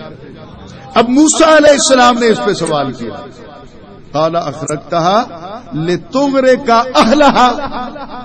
موسیٰ علیہ السلام نے کہا حضور والا آپ نے یہ کیا کیا؟ تختہ نکال دیا تاکہ کشتی والے ڈوب جائیں. لتغرق اهلها کے الفاظ جو ہیں یہ ثابت کرتے ہیں کہ تختہ ایسی جگہ سے نکالا گیا تھا جہاں پانی اندر آ سکتا تھا. تو حضرت سیدنا خضر علیہ السلام نے جو جواب دیا وہ 16ویں پارے کے فرسٹ پیج پر ہے کہ فَأَرَدْتُ أَنْ أَعِيبَهَا, میں ڈبونا نہیں چاہتا. فَأَرَدْتُ میں نے چاہا, فَأَرَدْتُ میں نے چاہا, نہیں سمجھا سکا. فَأَرَدْتُ میں نے چاہا. مولوی تیرا قلم ٹوٹ کیوں نہ گیا؟ تیرے ہاتھ تیرا بازو پیرالائز کیوں نہ ہو گیا جب تو نے لکھا کہ محمد اور علی کے چاہنے سے کچھ نہیں ہوتا, محمد اور علی کے چاہنے سے تو کچھ نہیں ہوتا. خضر کہتے ہیں فَأَرَدْتُ میں نے چاہا.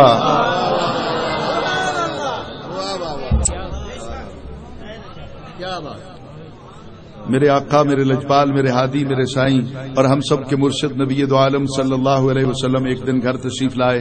حضرت ام المؤمنین سیدہ طیبہ طاہرہ عائشہ صدیقہ رضی اللہ تعالی عنہا جو ہم سب مومنوں کی ماں ہیں, ان کے چہرے پر افسردگی کے آثار دیکھے. سرکار نے پوچھا خیر تو ہے؟ کہا حضور کچھ نہیں, بالکل ٹھیک ہے. یہ جب بندہ دکھی ہو اور شکوہ نہ کر رہا ہو اور ٹھیک ہے کہہ رہا ہو تو اس کے چہرے پہ کرب کچھ زیادہ ہوتا ہے.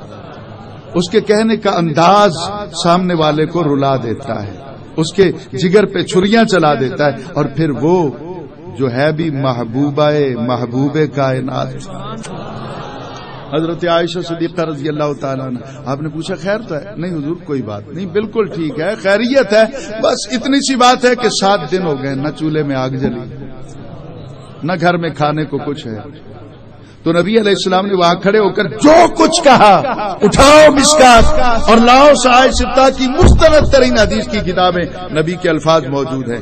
یا عائشہ تو اے عائشہ، الفاظ سنیے گا، یا عائشہ تو اے عائشہ رضی اللہ تعالی عنہا، لو شئتو شئنا متکلم کے سیگے آئیں گے، شئتو واحد کے لیے آئے گا، شئنا تسنیہ جمع مذکر مؤنث متکلم کے لیے آئے گا. لو شئتو اگر میں چاہوں. مولوی کہتا ہے محمد کے چاہنے سے کچھ نہیں ہوتا. مولانا اپنے طرز عمل پہ غور کر، اپنے تصور کو درست کر، عقیدے کی بنیاد صحیح کر. نبی کہتا ہے اے عائشہ رضی اللہ تعالی عنہا، لو سے تو اگر محمد چاہے، میں اگر چاہوں. آگے سنیں گے یا بس کروں گا؟ کہ عائشہ اگر میں چاہوں لسارت. اب یہ علماء بیٹھے ہیں وہ جانتے ہیں، سارت کہتے تب بھی عبارت مکمل تھی، لسارت کیوں کہا؟ نہیں سمجھا نہیں سکا. یہ لام تاکید کا کیوں لگا؟ یہ میرا کلاس روم نہیں ہے، نہیں تو میں اس پہ نظائر پیش کرتا، احادیث سے بھی پیش کرتا، قرآن پاک سے بھی پیش کرتا، پھر اس کا ڈیٹا بھی بیان کرتا، بات لمبی ہو جاتی. پھر شیتوں پہ بھی بات کرتا. شیتوں سے پہلے لو ہے، عربی میں لو کتنے معنوں میں مستعمل ہوتا ہے، باتیں لمبی ہو جائیں گی ساری. لو شیتو لسارت معیا جبال الذهب او کما قال علیہ الصلوۃ والسلام. اب سنیے نبی کیا کہتا ہے. عائشہ پریشان ہو، تیرا شوہر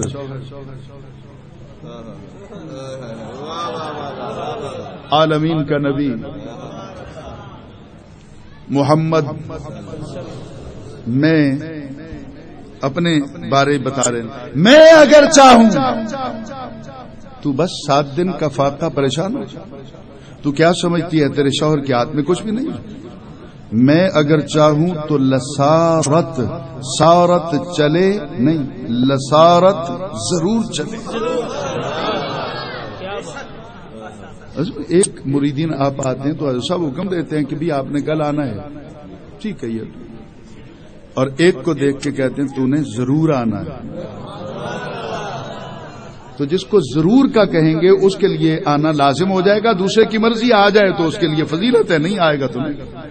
لیکن جس کو کہا کہ ضرور آنا ہے اسے آنا پڑے گا. تو نبی کہتے ہیں عائشہ اگر میں چاہوں لسارت تو ضرور چلے معیا میرے ساتھ جبال ان پہاڑ الذهب سونے کا بن کر. نبی کہتے ہیں 7 دن چولہے میں آگ نہیں جلی، پریشان ہوتی ہو. محمد اگر چاہے تو یہ پہاڑ جو احد کا سامنے کھڑا ہے یہ صرف سونے کا بنے نہیں، سونے کا بن کر محمد کے غلام کی صورت میں ساتھ ساتھ چلا کر. اللہ آپ سب کا بھلا کرے، اللہ آپ سب کو دونوں جہانوں میں عزت عطا فرمائے، نبی علیہ السلام کی نوکری مزید اللہ تعالیٰ آپ کو عطا فرمائے. لیکن سوچئے گا حضور بات کیا ہو گئی؟ آپ کو صبح کہیں گے نہیں مولوی یہ حسین احمد مدنی نے بات سنا دی، آپ کو سنائی تو روایت تھا، اس کا فلاں راوی مجہول الحال ہے، فلاں مستور الحال ہے، فلاں کذاب ہے، فلاں دجال ہے، فلاں کو فلاں نہیں مانتا، فلاں کو. آپ کا تو بدن کانپنے لگے گا. آپ کو تو یہ نہیں پتا مستور الحال کیا ہوگا، مجہول الحال کیا ہوگا. آپ کہیں شاید واقعی یار عرس پہ گئے تھے، حسین احمد مدنی نے بس خام خواہ کی بڑھ ہانک دی. سنیے حضور والا، اچھا وہ کہے گا کیا؟ یہ ہو سکتا ہے کہ اللہ بنائے پتھر، نبی بنائے سونا، یہ تو اللہ کا مقابلہ ہو گیا. نبی اللہ نے بنایا پہاڑ کو ساکن ایک جگہ، نبی کہتا ہے لسارت یہ چلے گا میرے ساتھ، یہ تو اللہ کا مقابلہ ہو گیا، یہ شرک ہو گیا. اللہ نے تو پتھر بنایا، نبی سونا بناتا ہے. اللہ نے ساکن بنایا، نبی چلنے والا بناتا ہے. یہی تو سنیوں کا عادت ہے، ایسی روایات پڑھ دیتے ہیں جو بالکل قرآن و سنت کے خلاف ہوتی. میں پوچھتا ہوں مولانا اس روایت پہ تو مولوی اعتراض کر دے گا، آپ یاد کریں گے اگر میں سنا دوں؟ روایت پہ تو اعتراض ہو گیا کہ پتھر کو سونا بنا دے نبی، تو اللہ کا مقابلہ ہوتا ہے. تو اٹھانا قرآن، رب نے اندھا بنایا، عیسیٰ علیہ السلام نے آنکھیں دی. رب نے کوڑ کا مرض لگایا، عیسیٰ علیہ السلام نے ہاتھ پھیر کے شفا دی، رب نے مار دیا اور عیسیٰ علیہ السلام کہتے ہیں وَأُحْيِي الْمَوْتَىٰ، جنازہ قبرستان میں مت لے کے جاؤ، چارپائی میرے در پہ لے کے آؤ۔ خدا نے مار دیا، نبی نے زندہ کر دیا۔ وہاں مقابلہ نہیں ہوتا، مدینے میں مقابلہ ہوتا ہے، وہاں شرک نہیں ہوتا، یہاں آ کے شرک ہو جاتا ہے۔ حضور نہ وہاں نہ یہاں کہیں بھی شرک نہیں ہوتا۔ کیوں؟ رب نے اندھا کیا، نبی نے ہاتھ پھیر کے آنکھ دی، رب نے کوڑ کا مرض لگایا، نبی نے ہاتھ پھیر کے شفا دی، رب نے مار دیا، نبی نے زندہ کر کے قیامت تک کے انسانوں کو پیغام دے دیا۔ جس کا نبی، جس کا بندہ اتنا پاورفل ہے، اس کا خدا کتنا طاقتور ہوگا۔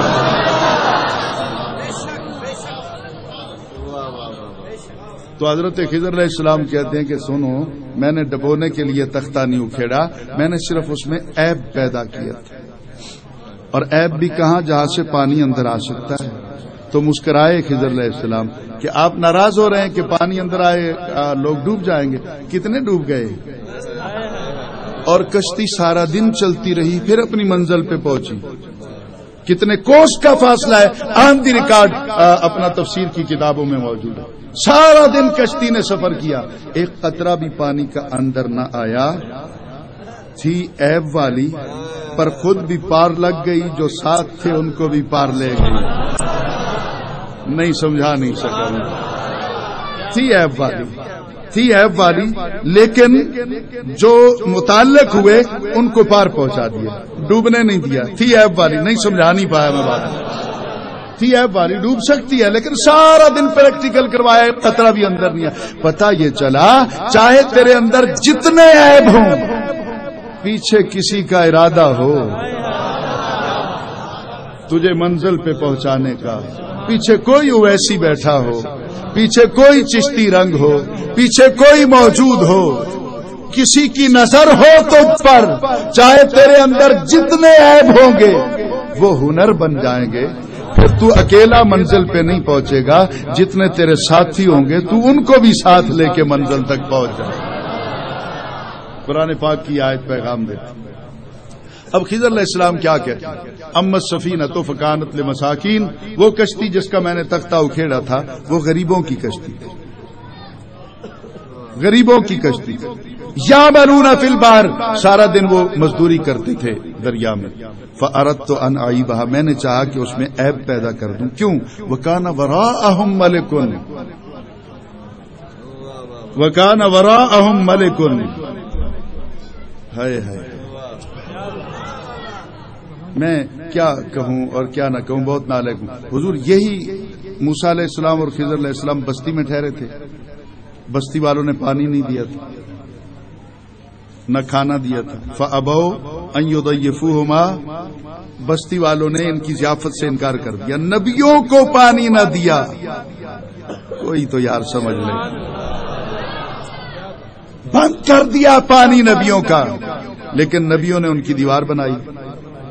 فوجدا، دیکھا دونوں نے، جدارن، دیوار کو، یریدو، جو چاہتی تھی، این قدا، گرنا، فاقامہ، دیکھا دونوں نے تھا، بنا دی ایک نے۔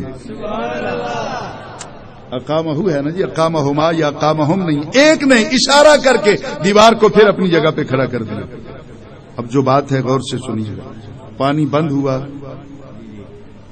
معصوموں کا نبی معصوم ہوتے، ٹھیک ہے، لیکن انہوں نے کیا کیا کہ جنہوں نے پانی بند کیا تھا انہی کی بستی کے یتیموں کی دیوار بنائی، ان کے ساتھ بھلا کیا۔ اور آگے کیا کہتے ہیں کہ کشتی پار چلی جائے گی جب، تو وہاں پہ ایک ملک بادشاہ کھڑا ہوا، یاخذ کل سفینۃ غصبا، وہ ہر اچھی کشتی چھین لیتا ہے، اچھی کشتی چھین لیتا ہے۔ نہیں سمجھ،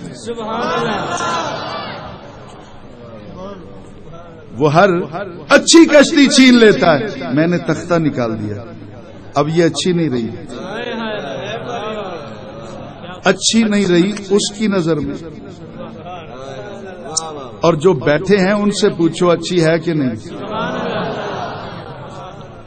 تختہ نہ ہونے کے باوجود بھی پار لے گئی، یہ ویسے نہیں بابا فرید جو آپ نے نعت پڑھی ہے، آپ نے بھی وہ جملے کہتے ہو کس طرح ہے؟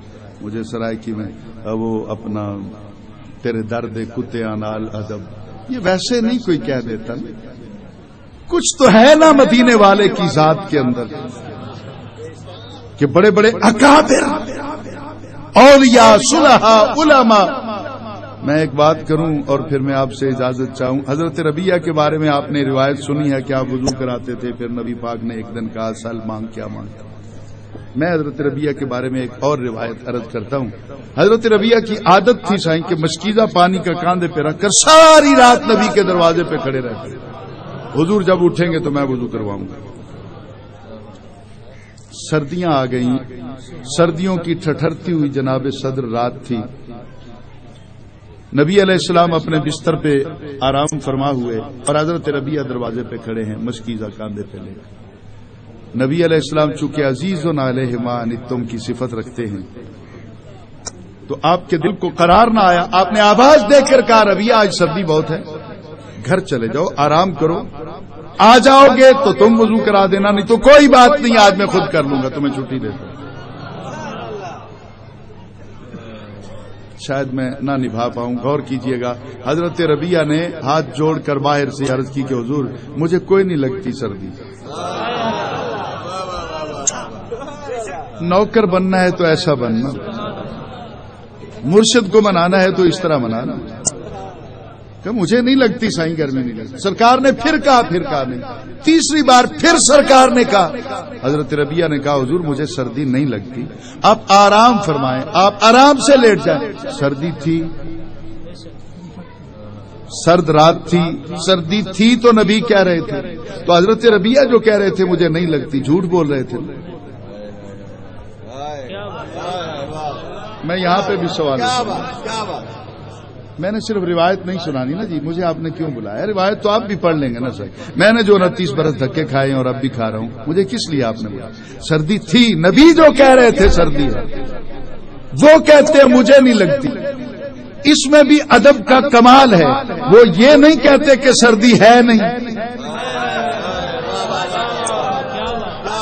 نبی علیہ السلام کہتے ہیں سردی ہے گھر چلے جاؤ، وہ یہ نہیں کہتے کہ نہیں ہے، وہ سرکار کی بات کو مانتے ہیں لیکن کہتے ہیں حضور مجھے نہیں لگتی. یہ کیسے ہو گیا سردی ہو اور لگے نہ؟ تو پھر یہ آئیے چلتے ہیں قرآن پاک کھول لیتے ہیں اور مصر چلتے ہیں. چھریاں چل رہی تھیں، درد کیوں نہیں ہوا؟ درد تھا موجود، کٹ جو رہا تھا بدن. صنف نازک خواتین ہیں، چیخ مار کے بھاگ جاتی، ہائے ہائے کر کے بے ہوش ہو جاتی. وہ خون کا ایک قطرہ دیکھ کر گھر سر پہ اٹھایا ہوتا ہے. اور یہاں تو 40 بیٹھی ہیں، کتنا خون بہ گیا ہوگا. کسی نے ہائے نہیں کی، کسی نے گریبان چاک نہیں کیا، کسی نے چیخ نہیں ماری، فریاد نہیں کی. درد ہو نہیں رہا تھا، درد ہو رہا تھا لیکن درد کی طرف دھیان نہیں تھا. کیوں؟ سامنے چہرہ یوسف علیہ السلام کا تھا. تو جس کے سامنے حسن یوسف علیہ السلام ہو ان کو درد محسوس نہیں ہوتا، جس کے سامنے مدینے والا ہو اسے سردی محسوس ہو.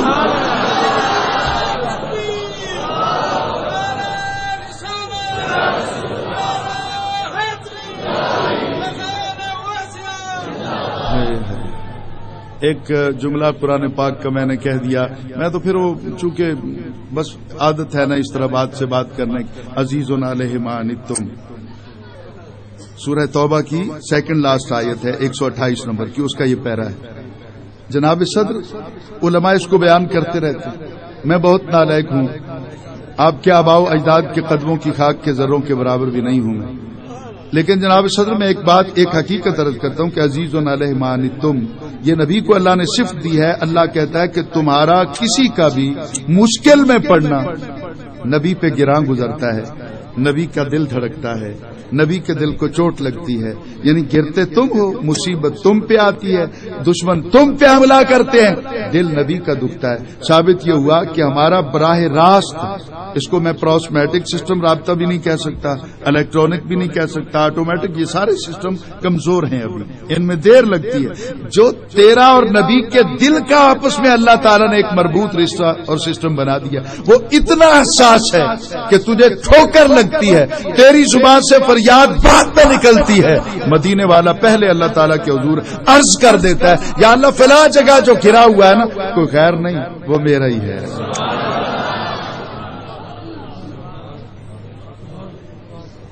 حضور ایک بہت بہت بڑے ولی کے آستانے پہ، مجھے لگی لپٹی کرنی آتی نہیں، میں بالکل سیدھی بات کروں، یہاں آ کر واللہ بخدا صاحبزادہ صاحب کا مزاج، یہاں کے خدام کا مزاج پتہ نہیں کس طرح میرے من کو بھا گیا، ورنہ اکثر پیروں سے بھی نہیں بنتی میری، مولویوں سے بھی نہیں اکثر بنتی میری، اکثر اپنا بس اسی طرح میں لگی لپٹی بات نہیں کرتی، مجھے خوشامد پسند نہیں، حقیقت جو میں عرض کرنے چلا ہوں، غور سے میری بات کو سنیے کہ تیرا اور میرا اور سب جتنے بھی ہم نبی کے نوکر بیٹھے ہیں، ہمارا تعلق نبی کے دل کے ساتھ ہے۔ میں ایک دن صاحبزادہ صاحب رات کو گھنٹوں بیٹھ کے رویا، آپ بھی کبھی یاد کیجئے گا، آپ کے بابا کو اللہ تعالیٰ مزید عزتیں عظمتیں عطا فرمائے، ان کے صدقے میں اللہ تعالیٰ آپ کو بھی درجات کی ان بلندیوں تک لے جائے جو سرکار کے غلاموں کا شیوا ہے اور سرکار کے غلاموں کا حق ہے۔ حضور والا میں گھنٹوں بیٹھ کے رویا، کیوں کہ میں کتنا نالائق اور رشتہ میرا نبی کے دل سے نہیں سمجھا نہیں سکا میں۔ ہم جیسے بھی ہیں، کو کالا کو گورا کو ان پڑھ کو پڑھا لکھا کو سید کو غیر سید، ہم جیسے بھی ہیں، کوئی کلین سے بیٹھا ہے، کوئی داڑھی والا، ہاتھ میں تسبیح ہے، جبہ و قبا، کوئی کرائیٹیریا نہیں، ہم جتنے بھی ہیں ہمارا تعلق نبی کے دل کے ساتھ ہے۔ اگر میں ایک جملہ کہوں تو کوئی دیوانہ تو میری بات سمجھے گا ہی کہ ہم اس دیش کے باسی نہیں ہیں، ہم تو محمد کے دل میں بسنے والے لوگ ہیں، ہم تو محمد کے دل میں بسنے والے لوگ ہیں، اور میں ایک فقیر آدمی ہوں، اگر کوئی فتویٰ لگائے گا میں فیس کروں گا، بھاگوں گا نہیں۔ اپنا کوئی مجھے سمجھا دے کہ میں غلط کہتا ہوں تو میں مان لوں گا، اگر کوئی فتویٰ لگانے کی خواہش کا اظہار کر رہا ہے یا کرے تو میں بالکل فیس کروں گا۔ میں ڈنکے کی چوٹ پر کہتا ہوں جو نبی کے دل میں رہتے ہیں، سنیے گا، دل کھول کان کھول کر میری بات سنیے گا، پھر وفا کرنا نہ کرنا آپ کے نصیب کی بات ہے۔ ہاں، جو نبی کے دل میں رہتے ہیں مولانا، جو نبی کے دل میں رہتے ہیں ان کے لیے حساب کیسا، عذاب کیسا۔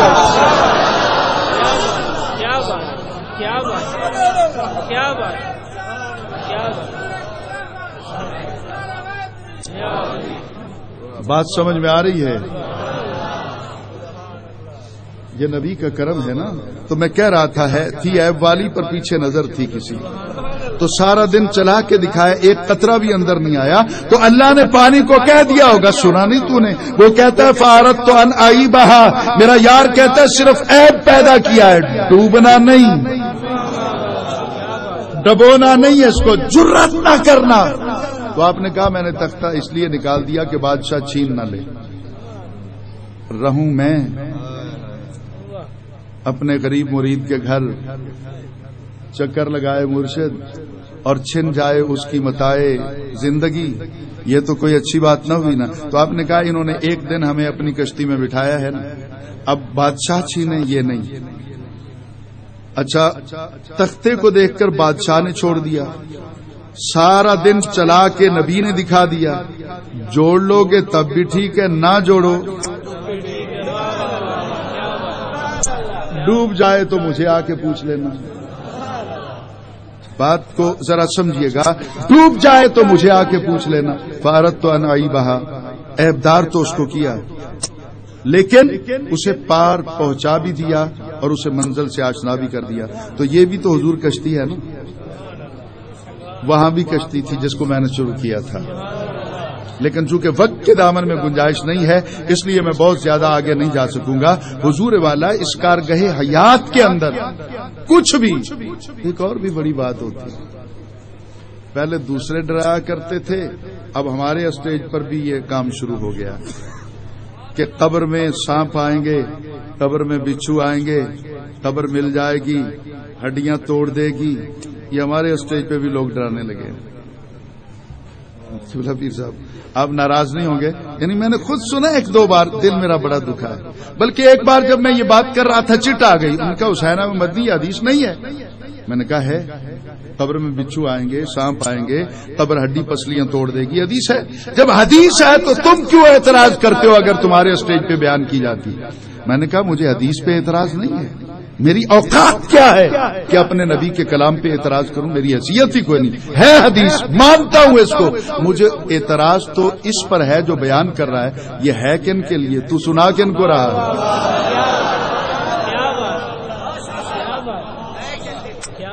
نہیں سمجھا نہیں سکا، اللہ آپ کا بھلا کرے۔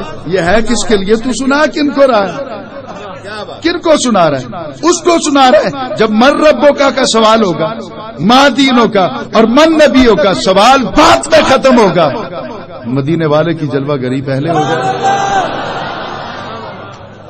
سرکار قبر میں تشریف لائیں گے اور سرکار کی زیارت کے بعد جب فرشتے واپس لوٹنے لگیں گے، یہاں بھی میں ایک جملہ زندگی میں ایک بار پہلے کہہ چکا ہوں، وہ بھی F10 اسلام آباد میں آج سے 5-6 دن پہلے، وہاں پہ منسٹر صاحبان بھی تھے، جنرل صاحبان بھی تھے، اور باقی تو کانفرنس تھی، تو وہاں میں نے مقالہ پڑھنا تھا، تو میں نے وہاں یہ ایک جملہ کہا تھا، تو آج میں پھر اس کو دوسری مرتبہ پیر صاحب کی موجودگی میں، اور آپ دو چار جو بیٹھے ہیں میرے سامنے، آپ کے چہرے کو دیکھ کر مجھے حوصلہ مل رہا ہے، تو میں وہ کہہ رہا ہوں کہ میں نے کہا کہ قبر میں جب جائیں گے تو 3 کویسچن ہے، 3 کویسچن پہ فیصلہ ہو جائے گا۔ پہلا ہے من ربوں کا، جواب دینا ہے ربی اللہ۔ دوسرا ہے ماں دینوں کا، تو نے جواب دینا ہے دین الاسلام۔ تیسرا ہے من نبیوں کا، تیرے نبی کون ہے۔ یہ 3 سوال ہوں گے، لیکن میری فکر کس طرف جاتی ہے؟ کوئی ناراض ہو تو ابھی بے شک میرے سامنے ناراض ہو جائے، میں فیس کروں گا اس کو۔ حضور والا من ربوں کا، یہ کسی نے نہیں کہنا، حسین احمد مدنی نہیں آئے گا، وہ کوئی اتنا زیادہ آگے جا کے بات نہیں کرے گا، یہ میں نے کہنی ہے اور میں کہہ جاؤں گا۔ آج اس آستانے کی وساطت سے پیغام چلا جائے گا۔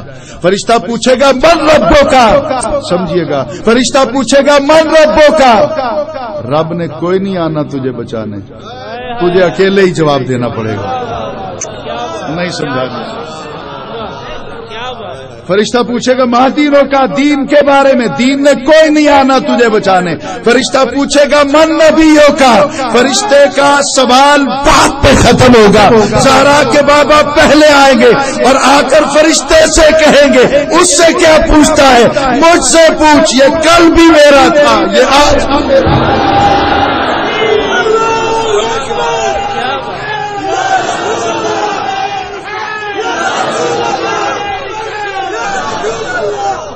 اب لوٹ کے جاتے ہوئے فرشتے کہیں گے نم کنومت العروس، سو جا جس طرح عروس دلہن سوتی ہے، سو جا جس طرح دلہن سوتی ہے۔ اب غور سے میری بات کو سنیے گا حضور والا، سو جا جس طرح دلہن سوتی ہے، جس طرح دلہن سوتی ہے، عروس کا لفظ ہے نا حضور والا۔ آپ بیٹھے ہیں، سارے بیٹھے ہیں، آپ بیٹھے ہیں، آپ پڑھے لکھے، عروس ہے نا، سو جا جس طرح دلہن سوتی۔ تو کیا یہاں پہ میں استدلال کر سکتا ہوں کہ جس قبر کے اندر کا منظر عروس کا ہوتا ہے اسی کے باہر عرس ہوتا ہے، دوسروں کا نہیں ہو سکتا، چاہے کچھ مرضی کر لیں، دوسرے تیسرے سال جا کے چھٹی ہو جائے گی، مستقل انہی کا ہوتا رہے گا جن کے اندر کا منظر عروس کا ہوتا ہے۔ فرشتے کہتے ہیں سو جا جس طرح دلہن سوتی ہے۔ اب آپ پڑھے لکھے لوگ بیٹھے، ہزاروں کی تعداد میں بیٹھے، کوئی بھی ہاتھ کھڑا کرے مجھے جواب دے دے۔ اس وقت پورے ورلڈ کے اندر، قبلہ پیر صاحب آپ تو جاتے رہتے ہوں گے، اندرون ملک بھی بیرونی ملک بھی، اور آپ بھی بیٹھے ہوئے ہیں سارے، پورے ورلڈ کے اندر انسانوں کے اپنا دنیا میں کوئی ایسا قبیلہ بھی رہتا ہے جو دلہن کے کمرے میں سانپ چھوڑتا ہو؟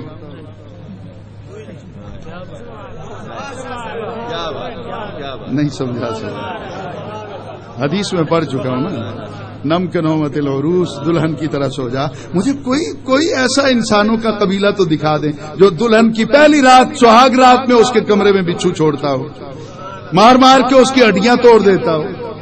نہیں ہے ایسا. تو حضور پھر غور سے سن لیجئے, عروس دلہن کا حق ہے کہ اس کے کمرے میں دلہا کے سوا کوئی نہ آئے. تو فرشتے جاتے جاتے کہہ جاتے ہیں لمبی تان کے آرام سے جنت کے بستر پر جنت کا لباس پہن کے سو جا, اب تیری قبر میں کوئی عذاب کوئی حساب والا نہیں آئے گا.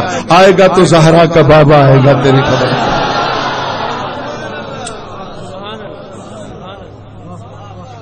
دل سے دعا کیجئے گا کہ اللہ تعالی ٹھیک ہے حضور والا غور کیجئے گا. مسجد کے لیے اگر کوئی غیر مسلم دیتا ہے, پہلا بات تو یہ ہے کہ مسلمان مر گئے سارے, چاہیے تو ان کو کہ یہ دیں. اگر وہ دیتا ہے تو اسے ثواب تو کوئی نہیں ملے گا. پھر یہ دیکھ لیجئے کہ وہ مال حرام سے تو نہیں دے رہا. تو چلو اگر وہ دے رہا ہے تو اس کے حوصلہ افزائی کے لیے اس سے لے لیں.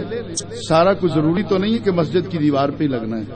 مسجد کے ساتھ اور بھی کچھ ضروری چیزیں ہوتی ہیں بننے والی, وہاں لگا دی جائے. جس طرح کا مال ہے وہاں استعمال کر لیا جائے.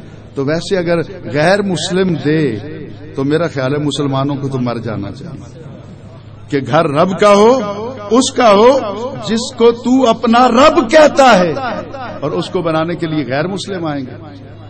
آپ کا حق بنتا ہے کہ آپ کے گھر کھانے کو کچھ رہے نہ رہے, پھر ایک بار تو صدیق اکبر کی سنت پہ عمل کر کے دکھا دیں. اللہ کا گھر بنتا. تو دل سے دعا کریں. میں نے آپ سے 2 ریکویسٹیں کرنی ہیں. پیر صاحب بیٹھے ہیں, یہ بھی آمین کہیں گے, علماء بھی آمین کہیں گے. سب سے پہلی میری عرض ہے کہ اب سنیوں پہ فرض ہو چکا ہے, لازم ہو چکا ہے کہ ہر دعا کے ساتھ یہ 2 بول ضرور بولیں کہ یا اللہ میرے وطن عزیز کو امن کا گہوارہ بنا دے. یا اللہ میرے پاک وطن کو دہشت گردوں سے اور دہشت گردی سے نجات دے. پاک فوج کے سپاہی, پولیس ڈپارٹمنٹ کے نوجوان یا اسی طرح دیگر فورسز اور ایجنسیز جتنی بھی ہیں, خواہ ان کا تعلق کہیں کہیں سے بھی ہے, اور اسی طرح فن تقریر یا تحریر کے شعبے سے وابستہ لوگ, یعنی جو بھی اپنی جگہ پہ اس وطن عزیز کہ امن کے قیام کے لیے کوشش کر رہا ہے, دل سے دعا کریں کہ اللہ تعالیٰ غیب سے ان کی مدد فرمائے. اللہ تعالیٰ میرے پاک وطن کا یہ پیارا سبز ہلالی پرچم جو ہے نبی پاک اور اولیاء کرام کے صدقے میں, آل بیت اطہار کے صدقے میں, صحابہ کرام کے صدقے میں اسی طرح قیامت تک اونچا رکھے اور یہ سدا لہراتا رہے. اور آخر میں اس آستانے کے لیے دل سے عرض گزار ہوں اپنے رب کے حضور کہ یا اللہ اس آستانے کا فیضان قیامت تک جاری و ساری رہے. اور ایک تمنا ہے, فقیر آدمی ہوں, ہر جگہ مانگتا رہتا ہوں, فقیروں کا کام ہی مانگنا ہوتا ہے, تو یہاں بھی پھر منگتا بن کے مانگ رہا ہوں. آپ بھی اگر یہی کچھ مانگنا چاہتے ہو تو پھر آمین کہہ دیجئے گا. پیر صاحب سے ریکویسٹ ہے کہ وہ کہیں گے آمین. اچھے باپ کی اچھی اولاد ہیں, کیونکہ قرآن تو ہمیں بتاتا ہے نا کہ 8ویں پشت تک ولی کا اثر جاتا ہے. وہ کان تحتہ کنز لہما وکان ابوہما صالحا, وہ ساری باتیں رہ گئیں چونکہ وقت نہیں ہے. تو حضور غور کیجئے گا, آمین صرف کہنا ہے, یہ آپ کی بڑی عنایت ہوگی. میں سمجھوں گا کہ میں کامیاب اپنے گھر واپس لوٹا. یا اللہ ہم سب جتنے یہاں پہ موجود ہیں, ہم سب کو مرنے سے پہلے نبی پاک کا دیدار نصیب فرما. وآخر تیجے نمبر تے حافظ محمد صدیق صاحب, فیض رسول صاحب اویسی, حافظ محمد فیض رسول ہے نا جی جی جی. تمام حضرات اپنی جگہ تے بیٹھے سو بھی, تمام حضرات بڑی مہربانی, تورا شکریہ, بڑے مشکور سے تورے کہ تساں دوستیں بڑی ہمت کی, سخنے درہمیں قدمیں جو بھی حصہ ملے اللہ قبول فرماوے. حافظ محمد صدیق اویسی والد حافظ پیر بخش گڑی دودھو, حافظ محمد صدیق اویسی والد حافظ پیر بخش گڑی دودھو.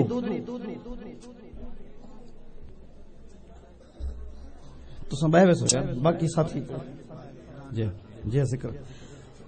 تیجے نمبر تے حافظ محمد نور حسن والد بھورل خان نظام آباد, حافظ محمد نور حسن والد بھورل خان نظام آباد. چوتھے نمبر تے 4 یاریں دے صدقے حافظ محمد علی حسن والد بھورل خان نظام آباد، یہ دوہیں بچے دوہیں بھیرا ہیں اور دوہیں حافظ قرآن ہی سال بڑھ گئے الحمدللہ۔ یہ حافظ محبت حسین صاحب اویسی دی کوشش اور مہربانی ہے کہ انہاں دے کوشش نال الحمدللہ ہر سال کافی تعداد دے بچے حافظ قرآن اور ناظرہ قرآن پاک۔ حافظ محبت حسین صاحب اویسی اسٹیج تے آون، حافظ محبت حسین اویسی جو کہ ہی مدرسے دے مدرس ہیں، سیدہ حکم ہے کہ اسٹیج دے اوتے آون۔ جناب حافظ محمد ارشاد والد محمد عیسیٰ وسطی نبی شاہ، حافظ محبت حسین اویسی صاحب جتھا بھی ہیں اسٹیج تے آون صحیح دے قریب۔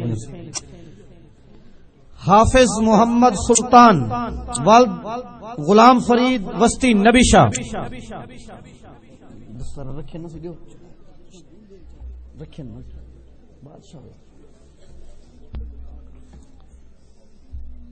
حافظ محمد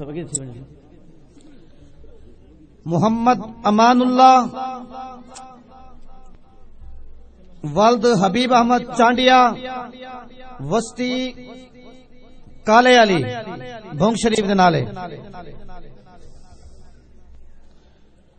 محمد امان اللہ والد حبیب احمد، محمد علی والد خادم حسین یا محمد نواز جھلن دی وسطی، محمد علی والد خادم حسین یا محمد نواز جھلن دی وسطی۔ حضرات گرامی، اے الحمدللہ اے میرے مرشد کریم دا فیضان ہے، حضور سیدی و سندی مأوائی و ملجائی حضور قبلہ خواجہ حافظ محمد نظام الدین سنگھ اویسی رحمۃ اللہ تعالی علیہ دا جو فیض ہے، سن 2001 تو آپ نے جیویں قدم دیتے برکتاں ہی برکتاں رحمتاں ہی رحمتاں تھے، بلکہ میں کو وہ وقت یاد ہے کہ جہاں آپ کلاس لگی بھی تے آپ تشریف گھنن تے جڑی جگہ تے استاد باندھے تے آپ اتھیں ہی بہ گئے تے کلاس ہی میں لگی بھی ہی میرے وہ الفاظ کو نہیں جڑے میں بیان کر سکا۔ بس سارے کرم میرے مرشد کریم دن، میں کیا میری حقیقت سب کچھ ہے سرکار کی نسبت، میں تو برا ہوں لیکن میری لاج کس کے ہاتھ ہے یہ بات نہ پوچھو، جتنا دیا سرکار نے مجھ کو اتنی میری اوقات نہیں۔ محمد مشیر والد جام نذیر احمد وسطی نبی شاہ، جتنا دیا سرکار نے مجھ کو اتنی میری اوقات نہیں، یہ تو کرم ہے ان کا ورنہ مجھ میں ایسی بات نہیں۔ آخر دے اندر محمد طیب والد حافظ قطب دین وسطی نظام آباد، محمد طیب والد حافظ قطب دین وسطی نظام آباد۔ حضرات گرامی الحمدللہ ثم الحمدللہ، کئی دفعہ میں عرض کی تھی کہ مرشد دا دیدار ہے باہو، تو آنکھو جاگو الحمدللہ مرشد دا دیدار تھی گے تے رات کو جو ستا پہ ہم نے نیندر نام دی بھی تو حضور قبلہ خواجہ محمود احمد سنگھ اویسی تشریف گئے، فرمانے مولانا گھبرے نہ کیوں ودی، اساں وعدہ کیتے سے نا وعدہ نہیں بھیسے تے جڑا سارے کمیٹی دا صدر ہے وہ بڑا پریشان رہ گئے، میں کہ پریشان نہ تھی، سہی دا کرم تھی چکے تو الحمدللہ لجپال پریت نو توڑ دے نہیں، جندی باں پھڑ دے انہوں چھوڑ دے نہیں۔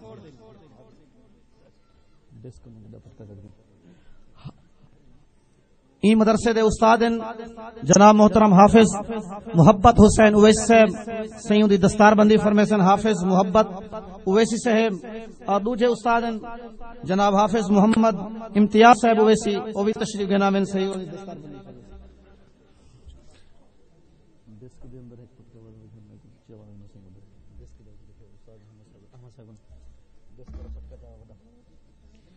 اچھا حضرات گرامی، وقت کافی تھی چکے، نماز عصر بھی ادا کرنی ہے، جی اسی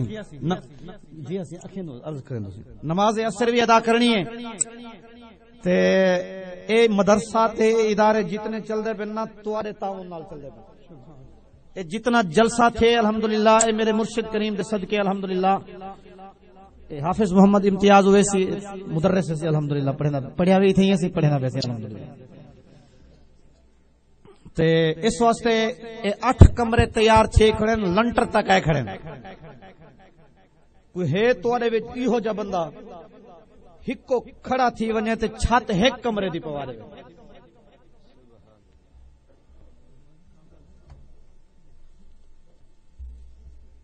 ایک کمرے دی صرف چھت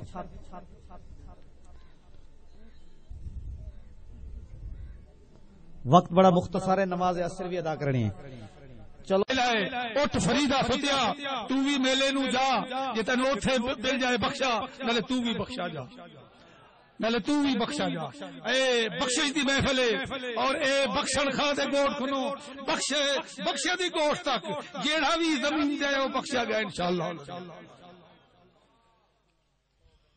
بسم اللہ الرحمن الرحیم رب اشرح لی صدری ویسر لی امری واحلل عقدۃ من لسانی یفقهوا قولی لک الحمد یا اللہ خلقتنا وہدیتنا وانقذتنا من النار الصلاة والسلام علیک یا رسول اللہ وعلى آلك وأصحابك يا حبيب الله لقد بلغت الرسالة وأديت الأمانة ونصحت الأمة ومحوت الظلم وشرفتنا بأهل السنة والجماعة صلى الله عليك وعلى آلك وأصحابك أجمعين أما بعد فأعوذ بالله من الشيطان الرجيم بسم الله الرحمن الرحيم وما أرسلناك إلا رحمة للعالمين صدق الله العظيم وصدق رسوله النبي الأمين الكريم إن الله وملائكته يصلون على النبي يا أيها الذين آمنوا صلوا عليه وسلموا تسليما اللهم صل وسلم على سيدنا ومولانا محمد وبارك وسلم وصل عليه صلاة وسلاما عليك يا سيدي يا رسول الله وعلى آلك وأصحابك يا حبيب الله اے دل ہے تیرا فون وانگوں اے دل ہے تیرا فون وانگوں سم عشق محمد پہ رکھیا کر اے ڈھلی سبحان اللہ نہ ہوگی اوہ پرانی گال جائیں دی سبحان اللہ دی آواز بلند ہوندا مدینے پاک دا پہلا نمبر سبحان اللہ اسٹیج والے تساں بھی قسم توڑو جائے تساں بھی آکھو جائے سبحان اللہ سبحان اللہ اے دل ہے تیرا فون وانگو سم عشق محمد پہ رکھیا کر درود محمد بیلس ہی ایندا ایزی لوڈ کری رکھیا کر اے بیٹری سجنا مک ویسی تو نماز دا چارجر لئی رکھیا کر نہیں نیٹ ورک ہوندا بیزی مالک دا تو کال تے کال ملے رکھیا کر ہے سارا ملک تے ملک تیرا حضور قبلہ خواجہ صاحب واسطے ہے سارا ملک تے ملک تیرا جت دل آکھی حج رکھتے وے ہے سارا ملک تے ملک تیرا جت دل آکھی حج رکھتے وے تو آپ ملاہی این بیڑی دا بھاویں جھلتے وے بھاویں پلتے وے تیرے کول ہے دولت خلقے دی بھاویں تکتے وے بھاویں لکھتے وے ہے ارشد گھر دا گھر حاضر ہی اک تو لے ہی اکتے بے اج دے ہی سونے جلسے وچ اون جلسے دا ذکر کرنا ہے جیڑا جلسہ مولا علی دے گھر تھی توجہ ہے جاگ دے بیٹھو ہاتھ کھڑا کرو جڑے جڑے ستے بیو ماشاءاللہ اللہ اکبر یا رسول اللہ زندہ آباد زندہ آباد زندہ آباد یاد اج ہوں جلسے دا ذکر کرنا ہے جڑا جلسہ مولا علی دے گھر کیا خلفائے اربعہ دے علاوہ جہیں دے وچ امام الانبیاء نے خطاب فرمایا اج اون جلسے دا ذکر کرنا ہے جہیں جلسے وچ میرے نبی سونے دی ذات دے اوتے وحی دا نزول شروع تھیا۔ وقت دی قلت دے باعث نظر میں اختصاراً عرض کرن چاہنا، سونے نبی سی نے خلفائے ثلاثہ کو فرمایا، اے ابو بکر جی میرا رہبر، اے عمر جی میرا دلبر، عثمان غنی جی میرا نبی۔ آپ نے فرمایا آج مولا علی کے گھر جڑے سرکار علیہ الصلوۃ والسلام حضرت علی المرتضیٰ دے گھر جلوہ فروز تھے۔ حضرت علی سی نے جڑا محبوب کی آمد لکھی ہے ڈاڈے خوش تھے، فوراً مہمان نوازی دا انتظام کیتے۔ آپ نے ایک سونی سفید چمکدار پلیٹ کہتے ہیں، اون پلیٹ دے وچ شہد اعلی قسم دی رکھی نے، بارگاہ نبی وچ پیش کیتی نے۔ سونے نبی سی نے اون کو ملحظہ جو فرمائے، توجہ جو فرمائیے نے، اچانک عجب اتفاق خدا پاک دی قدرت نال اون دے وچ ایک وال نظر آئے۔ سونے نبی سی فرمایا اے ماکھی بعد کھمسوں پہلے ہی دے گفتگو کرو۔ اے ابو بکر جی میرا رہبر، تو اپنے خیالات کا اظہار کر جی میں میرے واسطے حکم تھے کہ اے ویسی تو بھی اپنے خیالات کا اظہار کر۔ حضرت ابو بکر صدیق سی کھڑے تھی عرض کرنے، حضور میں تو یہ عرض کرے سا کہ ایماندار انسان این پلیٹ تو زیادہ طرفدار ہے اور ان کا دل کی ایمان مکھی تو زیادہ میٹھے، لیکن آخری دم تک اپنے نال ایمان کو گھنونا بال کو زیادہ باری کرے۔ توجہ ہے۔ حضرت عمر سے کیا کیا سونا تو آپ دے حکم دی تعمیل ہے، میں تو یہ عرض کرے سا کہ بادشاہی این پلیٹ میں زیادہ طرفدار ہے، حکمرانی ماکھی تو زیادہ میٹھی ہے، لیکن حکومت رہتے عدل و انصاف کام کرنے وال کو زیادہ باری کرے۔ حضرت عثمان غنی نے عرض کی تھی، حضور میں تو یہ عرض کرے سا کہ علم دین این پلیٹ کو زیادہ روشن، علم دین این پلیٹ کو زیادہ روشن ہے، علم دین پڑھن این ماکھی کو زیادہ میٹھے، لیکن ہی علم دے تے عمل کرنے وال کو زیادہ باری۔ حضرت علی المرتضیٰ شیر خدا کرم اللہ وجہ الکریم نے عرض کی تھی، حضور اگر اجازت ہوئے تو میزبانی کچھ عرض کرے۔ سرکار نے فرمایا علی تو ہی بول، اپنے خیالات کا اظہار کر۔ حضرت علی سے کھڑے تھی گئے عرض کرنے لگے، حضور میں تو یہ عرض کرے سا کہ مہمان کی پلیٹ تو زیادہ چمکدار ہے۔ آج قبلہ حضور تو پوچھو نا کہ جتنے مہمان آئے بیٹھے اے بعد صبا کچھ تو نے سنا، مہمان جو آئے بیٹھے ہیں کلیانہ بچھانا، راہوں میں ہم آنکھیں بچھائے بیٹھے۔ حضرت علی المرتضیٰ نے عرض کی تھی، حضور میں تو یہ عرض کرتا کہ مہمان این پلیٹ تو زیادہ چمکدار ہے، خدمت مہمان ماکھی تو زیادہ میٹھی ہے، لیکن مہمان دا دل جتنے وال کو زیادہ بڑی۔ سرکار علیہ الصلوۃ والسلام نے دوسری طرف پردے کی طرف توجہ کی تھی، خاتون جنت پاک تشریف فرماہن، آپ نے فرمایا اے میری شہزادی تو بھی اپنے خیالات اظہار کر۔ حضرت خاتون جنت نے عرض کی تھی، آپ نے فرمایا بالا میں تو یہ عرض کرتا کہ عورتیں دے حق حیا این پلیٹ تو زیادہ چمکدار ہے، عورتیں دے منہ دے چادر ماکھی تو زیادہ میٹھی ہے، لیکن خود کو نگاہ غیر محرم کو بچانے وال کو زیادہ بڑھ۔